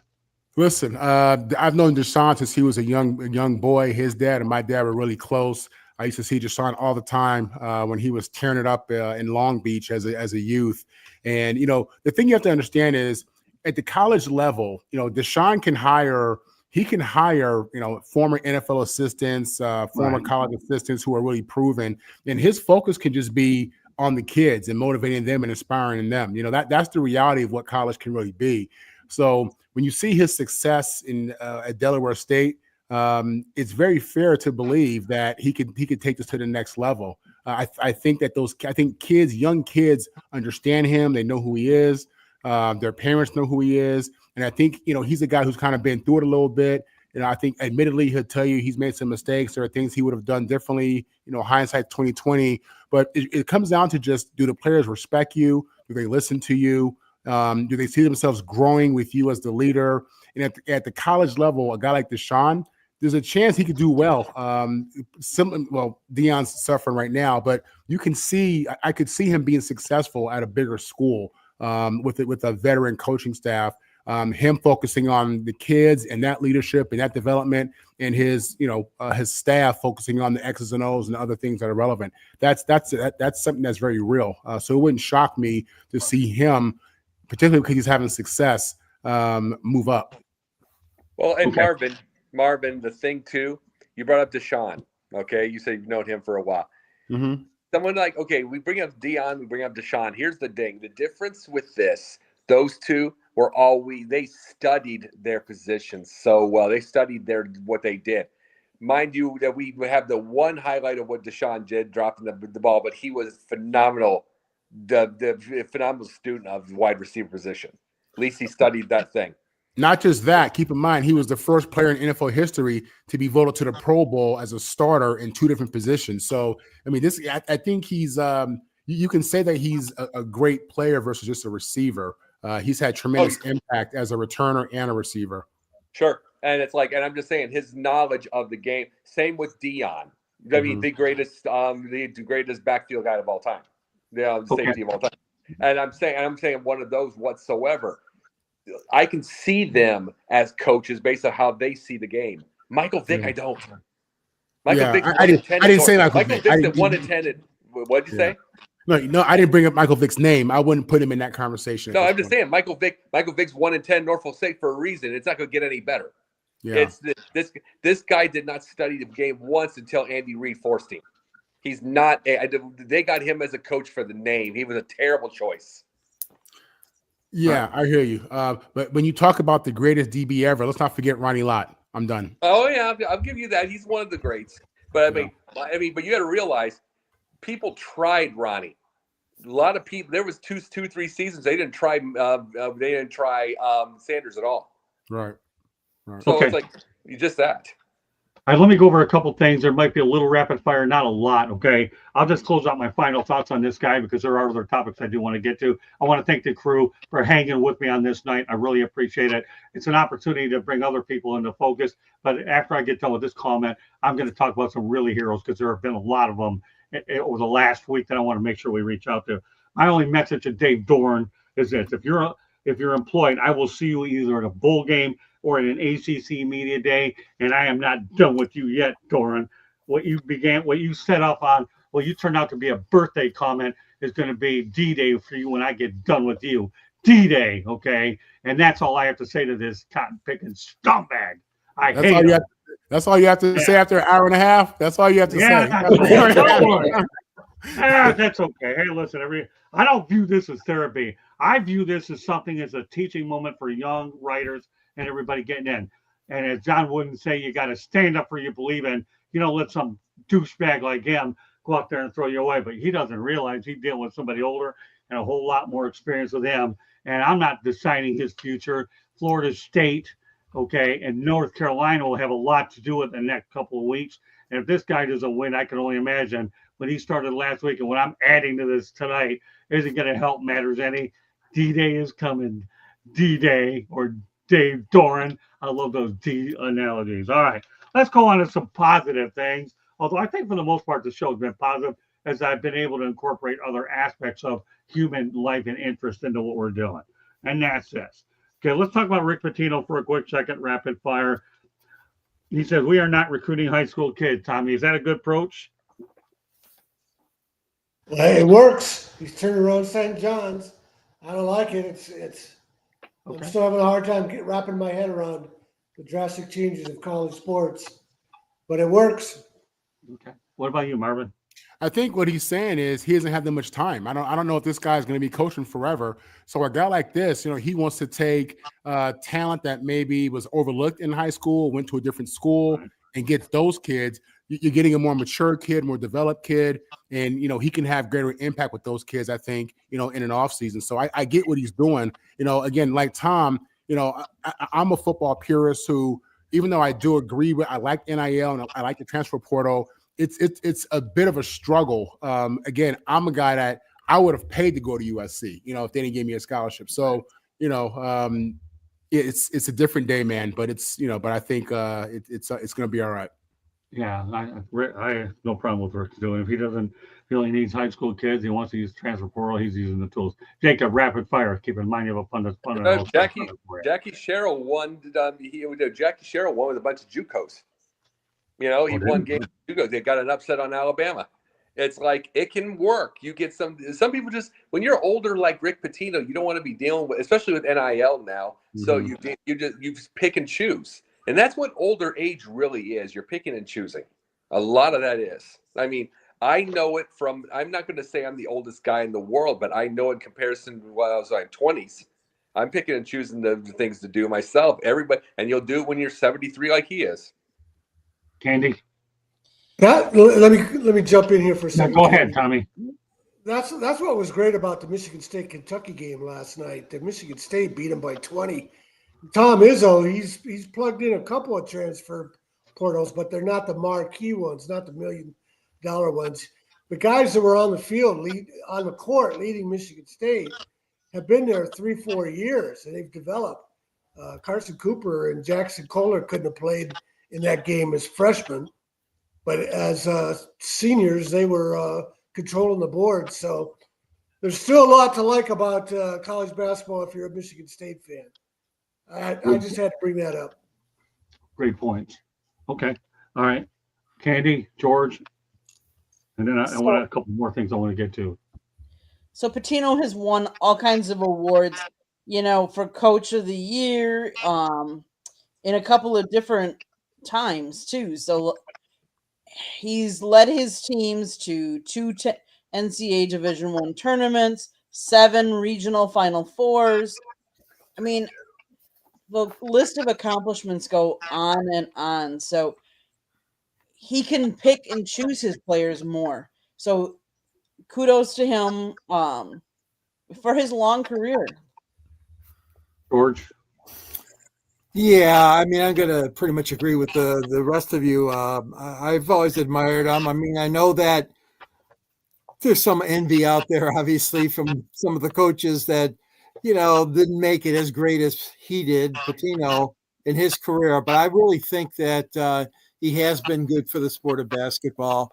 And I'm so glad, Tommy, you brought that up about that game last night, because I thought the same thing. I saw that score and followed the game, and it was, Tom Izzo is so tough on his players, we know, but he's also a great leader and really shows those boys the right way. So, and I feel very strongly about Pitino as well, Scott. Okay, I'll tell you another positive guy. I worked with him on 2 occasions. His name is Rick Barnes. I worked with him when he was with Providence Friars, and there's another guy who was at Texas. We crossed paths a few years ago. I was at the Alamo Bowl when Michigan took on Nebraska. It's a lifetime contract at the University of Tennessee. Tom, what are your thoughts about Rick Barnes? I love Rick Barnes. I think he's one of the classiest individuals on the planet, and I'm glad that University of Tennessee is going to acknowledge him as a lifetime guy. We all know that Pat Summitt was there, but Rick Barnes is in a class by himself. Tommy? Yeah, he's had to bounce around a little bit, and he's landed in a great spot. And Tennessee basketball is thriving. It'd been down for a long time, and so yeah, clearly he's in a good spot now. Happy to see what he's doing. Happy to have him in the game still. Yeah, me too. I hope he eventually wins the national championship. Marvin, some thoughts about him. And then we have one more topic, which will be a very uplifting and then fun Shanahan report. I'm determined to get those in. I am. I promise Tommy and Jacob, they're going to get there too. But the next topic after this is going to be even more uplifting than what I have. Who's next? Good coach, built a, and it has a good program. It'd be nice to see a guy like that win big. So that's it. Jacob. Awesome. The thing about it is the fact that Tennessee for all those years was women's basketball was always Summit. The court is called court with us called the Summit. You know what I mean? It's like, but now you've got Rick Barnes there, and with no Pat Summit there anymore, and that aura, he can make his own way. Absolutely. Candy? Yeah, I mean, again, he's coached and had some real success, Final Fours, Big East tournaments, SEC tournaments. He's been Coach of the Year. He's also got Coach Wooden Keys to Life award. So he's a good coach. George? 840 wins. Oh my goodness. Just an incredible coach. I mean, he's been to so many tournaments and won so many games at both Texas and Tennessee. I really do feel that, it's coming. I hope it's coming soon for him. He was 30-8 last year in Tennessee. Yeah, I'm all behind him, man. 30. I mean, he's just great. He's great stuff. All right. Well, I'll tell you what I meant when I said about this. Tonight is the most uplifting topic of the night because I had to deal with a DD, Dave the Downer, all night. Now I'm going to talk about some real heroes, and I mean these really quickly, okay? Bernie Kosar gets a lung transplant from superfan Bruce Dunlop. Paramedic. This guy here, Bruce Dunlop, is 21 years of age. Glad that Bernie got the transplant. What are your thoughts, Tommy? I didn't hear about that story. Yeah, it happened today. We're going to talk about it more, by the way, on Inside the Pigskin next week. It'll be one of our lead stories as we prepare for our Thanksgiving. But yes, Bernie Kosar got his lung transplant. Transplants have been around for a long time, but it's still an amazing miracle that it could ever be done. Yeah, 21-year-old super fan by the name of Bruce Dunlop was able to do it. He passed away, but one of his things there was he wanted to make sure that and this got to Bernie Kosar. Marvin?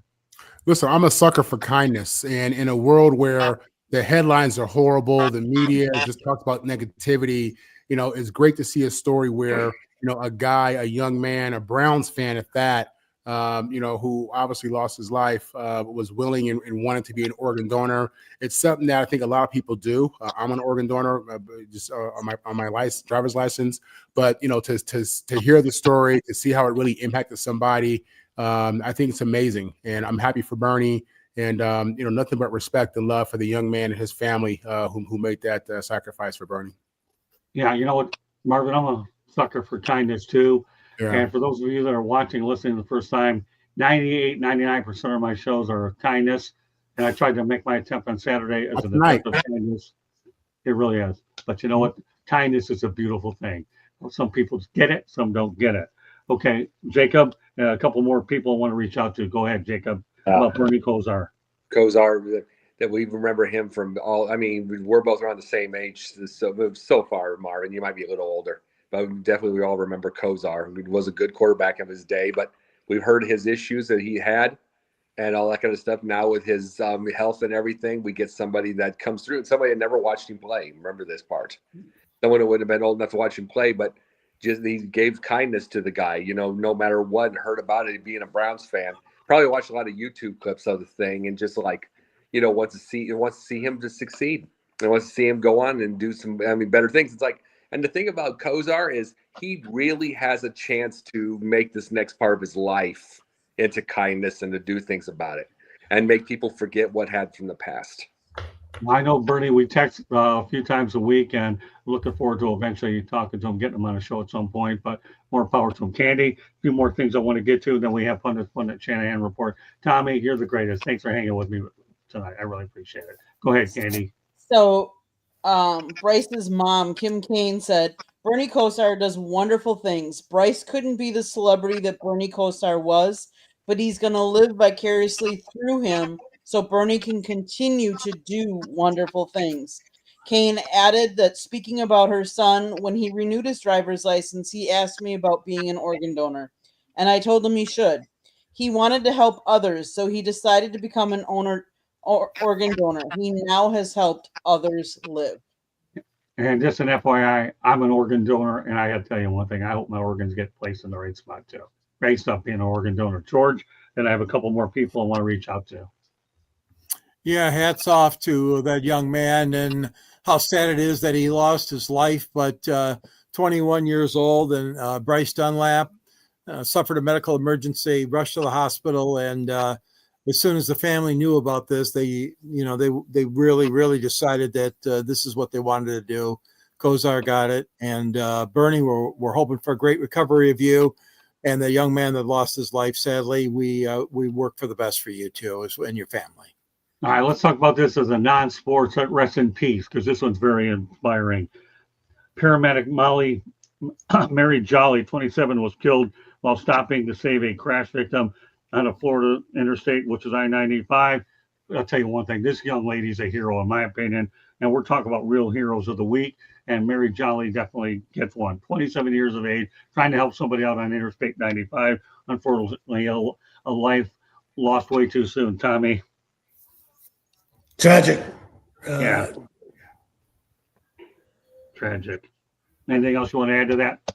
No, I don't know much about the story, but Doesn't matter. You know about it now. Mary Jolly's a hero. 27, paramedic losing her life. And I think she was I don't know if she was off duty or not, but unbelievable. God bless Mary. Yes, she was off duty. Yeah, she was off duty. So there you go. Marvin? Yeah, sad story. Hate to hear that kind of stuff, But again, it's another example of really the ultimate sacrifice and kindness. And we need to hear, I don't want to hear more stories about death, but, it's great to hear that there are people out there who are really trying to help others and have impact. Jacob? I've always said this: paramedics are badasses to me, because they're like a walking United States mass unit. It's like they have to do all that work when they don't have all they don't have all the emergency room stuff in there. They don't have all of that. They've got to do all this stuff, and they have to do it in the most highest stress areas possible. This was probably, here's the thing, the irony of it is this was probably the least rough area that she had to have done it, even though it was on the highway. She got killed, and it was a very big tragedy. But knowing where they go, a lot of these paramedics go, this is probably the least of the problem. That was the irony of it. She probably didn't even think she'd lose her life there, because there's been 1,000 places she probably thought she would. So that's the thing about paramedics. Yeah, I'll tell you what, I gained notice of paramedics on that show, Emergency Rescue 51. And I'll tell you, I've always taken note of that one. And now when I see a young lady this, I appreciate the work of paramedics too. Candy, another inspiring one, another sports, and then we go to Pundit and the Shanahan Report. Go ahead. She is inspiring. What I will tell you is 95 is a racetrack for so many different vehicles. It is a terrible highway to interstate to drive on. Kudos to her for getting out of the car and trying to help this gentleman. Unfortunately, she didn't survive her injuries, but it's always amazing when people go out of their way to help, because she was off duty. She was not on duty or anything like that. So it was not part of her job. She was a good Samaritan doing a good deed, and unfortunately, she lost her life. George? Yeah, I respect all those paramedics and the emergency personnel. My son-in-law is with the Madison Heights Fire Department, so I know that it really is a remarkable thing, and they are just outstanding citizens and role models. I thank this young lady for doing what she did. God bless her and her family. Okay. Rest in peace, Mary. I want to get you on the show because we're talking about heroes too, and you're definitely one of them. One of the biggest heroes for anybody in the coaching world. It's only fitting I bring him up on tonight's show. It's necessary. Coach John Beam at Last Chance University was gunned down. This guy, to me, is a role model in every sense. Jacob, you talked about him. Make it brief. We want to make sure we get pundits on there. No, because John Beam was my pundit tonight. So, was he? Yeah. Well, then you can say it.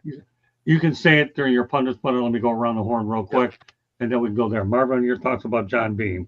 Yeah, unfortunate story. Gun violence in America is a very real thing. Mental health in America is a very real thing. And we see horrible examples of that played out in these kind of situations. Tommy?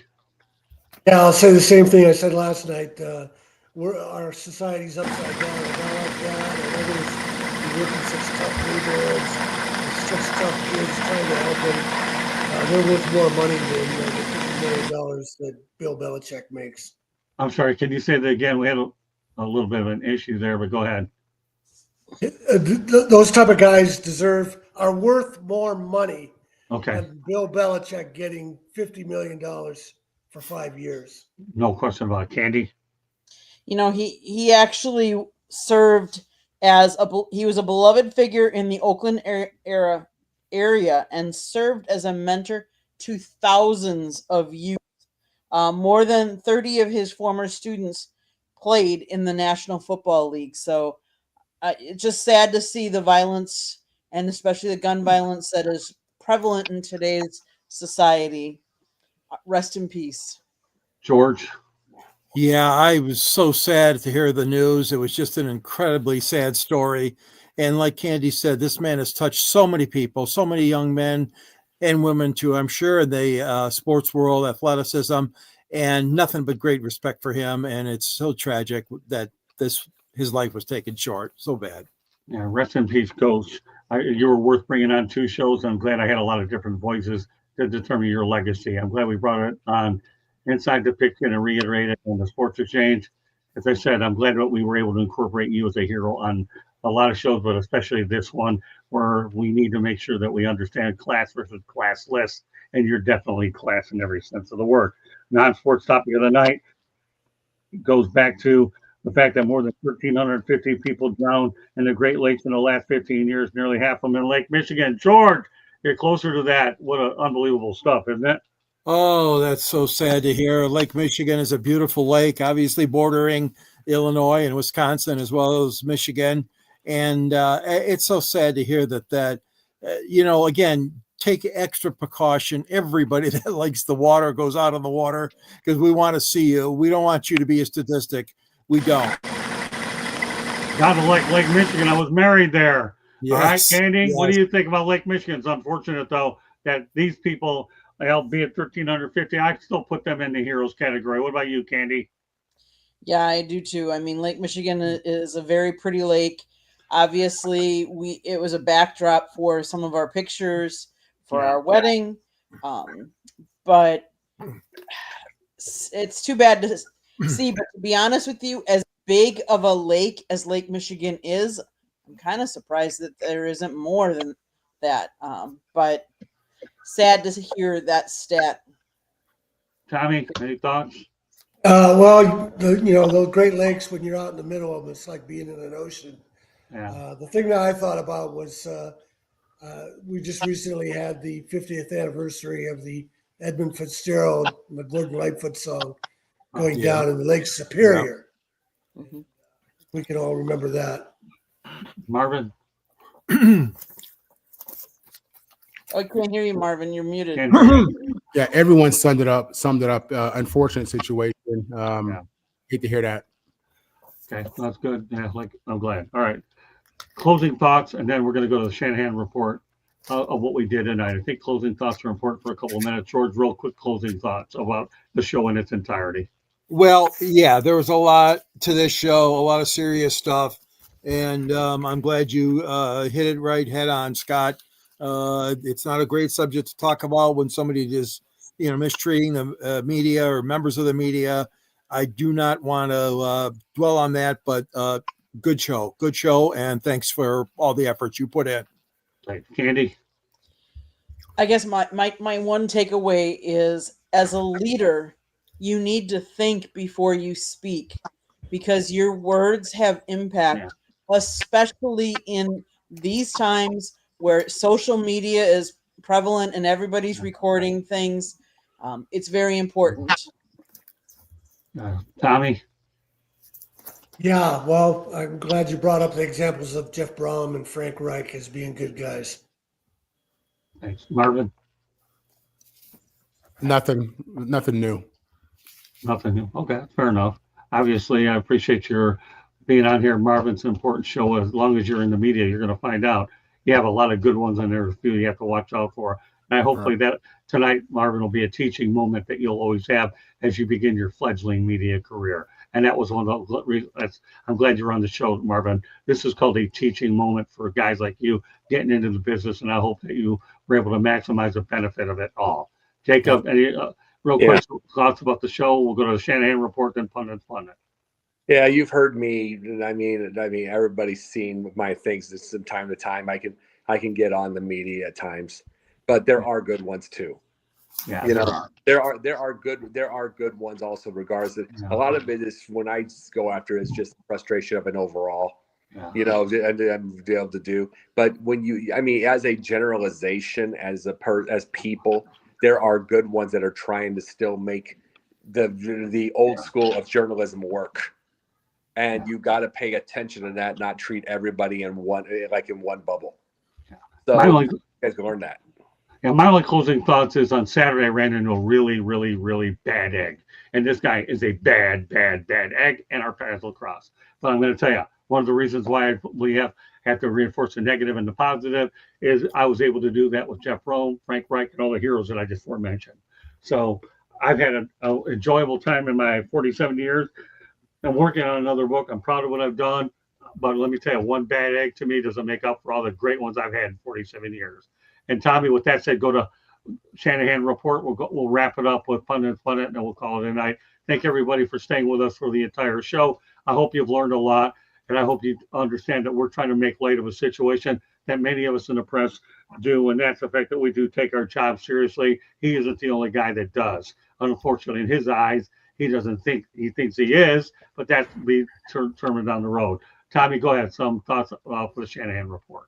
Well, talking about heroes and criticizing someone in the media, this is my website, Tom Shanahan Report, TomShanahan.report. I have a story up there about criticizing Chris Matthews, who's another one of my heroes, political commentator. You see him on MSNBC. He's written great books about the Kennedys. He's an expert, but he made a mistake when he was on MSNBC the other day promoting his new book about Bobby Kennedy and all the great things he did as Attorney General. And he was asked, he was talking about integration in the South, and he was asked to cite an example of how the Kennedys influenced thing. Chris Matthews said that, look at the Southeastern Conference rosters. All the players are black. Well, that's true, but the Kennedys didn't influence that because guys like Bear Bryant didn't listen to him. The point Matthews was making is Bobby Kennedy sent Bobby and John F. Kennedy sent troops into Mississippi to quell a riot so George Meredith could be admitted to Mississippi in 1962. Mississippi didn't desegregate until 1972. Kennedy also sent marshals to Tuscaloosa, Alabama, to let Vivian Malone and James Hood be admitted to the first black students at Alabama. In 1963, Bear Bryant didn't listen to the Kennedys. He waited until 1970. He ignored the Kennedys and the U.S. Constitution. Go to my website, TomShanahan.report. Thanks for bringing that up, Tommy. I never knew that Bear Bryant ignored the Kennedys. Interesting insight. Every time you get the Shanahan Report, one of my things, Tommy, what I'm going to do is as we continue an inside depiction, I'm going to give you an opportunity as often as I can to get up twice. And I haven't been able to do that because of the influx of topics I got unexpectedly hit with all this coaching stuff. But I promise I'm going to try to work a second opportunity in. Okay, Tommy? 7 years. That's a long time. Yeah, it is. Well, we still some work. Okay. All right. Real quickly, Jacob, then we're going to go ahead and let everybody know how to get a hold of everybody real quick, and then I'm done. I read the ESPN article on John Beam, and one of the things that one of my favorite quotes of it was when he was on Last Chance U, he hated the name. Hated it. He wanted his season to be called Best Chance U or Next Chance U, not Last Chance. I'll give you a little hint of things that he did. It was more than winning games, and he won a lot of games. He did the little situation with some of the kids where they were building those little small houses that you can get in IKEA, the tiny houses. He taught them he found out the ones that were homeless, and he got them into a system where they could be able to build their own small houses. And then he was trying to get it to government, even though the government, of course, said no. He tried to get one of the government's help to make it permanent, just using his kids. He got into fights regularly with bureaucracy because they would tell him it would be an impermissible expense to buy a cup of noodles for a kid who hasn't eaten in 2 days. This is why we have NIL, and it's out of control. A cup of noodles. We've seen the thing. He was rough. He could be gruff at times. He had tough love, but he loved those kids. He loved everyone. He wanted them to succeed in life. And that's the thing a lot of coaches forget in the middle of every one of their wins that they want to have and their success and their egos and their all that. The end, he understood the one thing I've always wanted is that these kids, we're older. We've learned a lot, even though there's more for us to learn in life. But these kids haven't learned yet. It's our job to get them to know. He understood that. And it's the tragedy. The tragedy of all of this is he saved so many, and there was one he couldn't save, then it took his. And this is the thing we need to understand as like I said, I've been a volunteer coach a couple of different times for basketball, and I would want to take his example. It's whether it's on the court or off the court or on the field or off the field. We as adults have lived our life, and everything that God has given us is now a bonus. Even though I'm not even 50 yet, you get my point? We've lived. We have gray hair. It means we have experience. They haven't. It's up to us.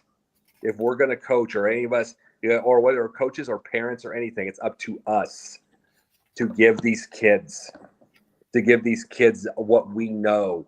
It's more than the wins, and we do want to win. But the wins will come as long as they get what's important, and John Beam understood it. Rest in peace. Well done. Rest in peace to all the individuals that we spoke about. Tommy, once again, thanks for hanging with us the whole time. Anybody else want to go ahead and Marvin, let everybody know how to get hold of you. And George, and no station breaks tonight. We'll make them up tomorrow. Okay, no problem. You can find me with the South Florida Tribune Tuesday evenings, Wednesday mornings, and Wednesday evening. You can find me twice a week on Locked On USC. And you can find me on my handles, Marvin on the mic. Beautiful. Does a heck of a job with Ben Troop and Steve Reichel, and Marvin's come a long way, but Marvin hasn't even begun to reach his potential, but he's well on his way. Proud of him. And I'm glad I sent him my book, and I'm sure at some point, hopefully the holidays, he'll have it read all the way. If he hasn't, at least he has a resource tool in his pocket. Won't mention the book tonight. That'll be done up. Fire up. George, real quickly, you got 30 seconds, and the show is over. All right, you can reach me at gicorn@yahoo.com. Read me in the South Florida Tribune under the contributor section. And there's a tag at the end of my column about my book, and we'll talk more about it. But Detroit Sports Broadcasters on the air. Thank you. Thank you. All right, that does it for us tonight. Hope everybody learned a lot from this show. There was a very intense show, without a doubt. Next Wednesday night, it'll certainly be a little more versatile, and we'll bring Tony Lewis back on. But this is one of those shows tonight where we had to address an important issue. The bottom line, if you take anything out of the show, if you're a coach, treat the media properly, and let's not take their life for granted. We mentioned a few other people. Anything else you want to add real quickly, Candy? Nope. I just want to be done so we can. All right, we are finished tonight. God bless everybody. Have a great week. See you next Wednesday night. Good night, everybody. Good night.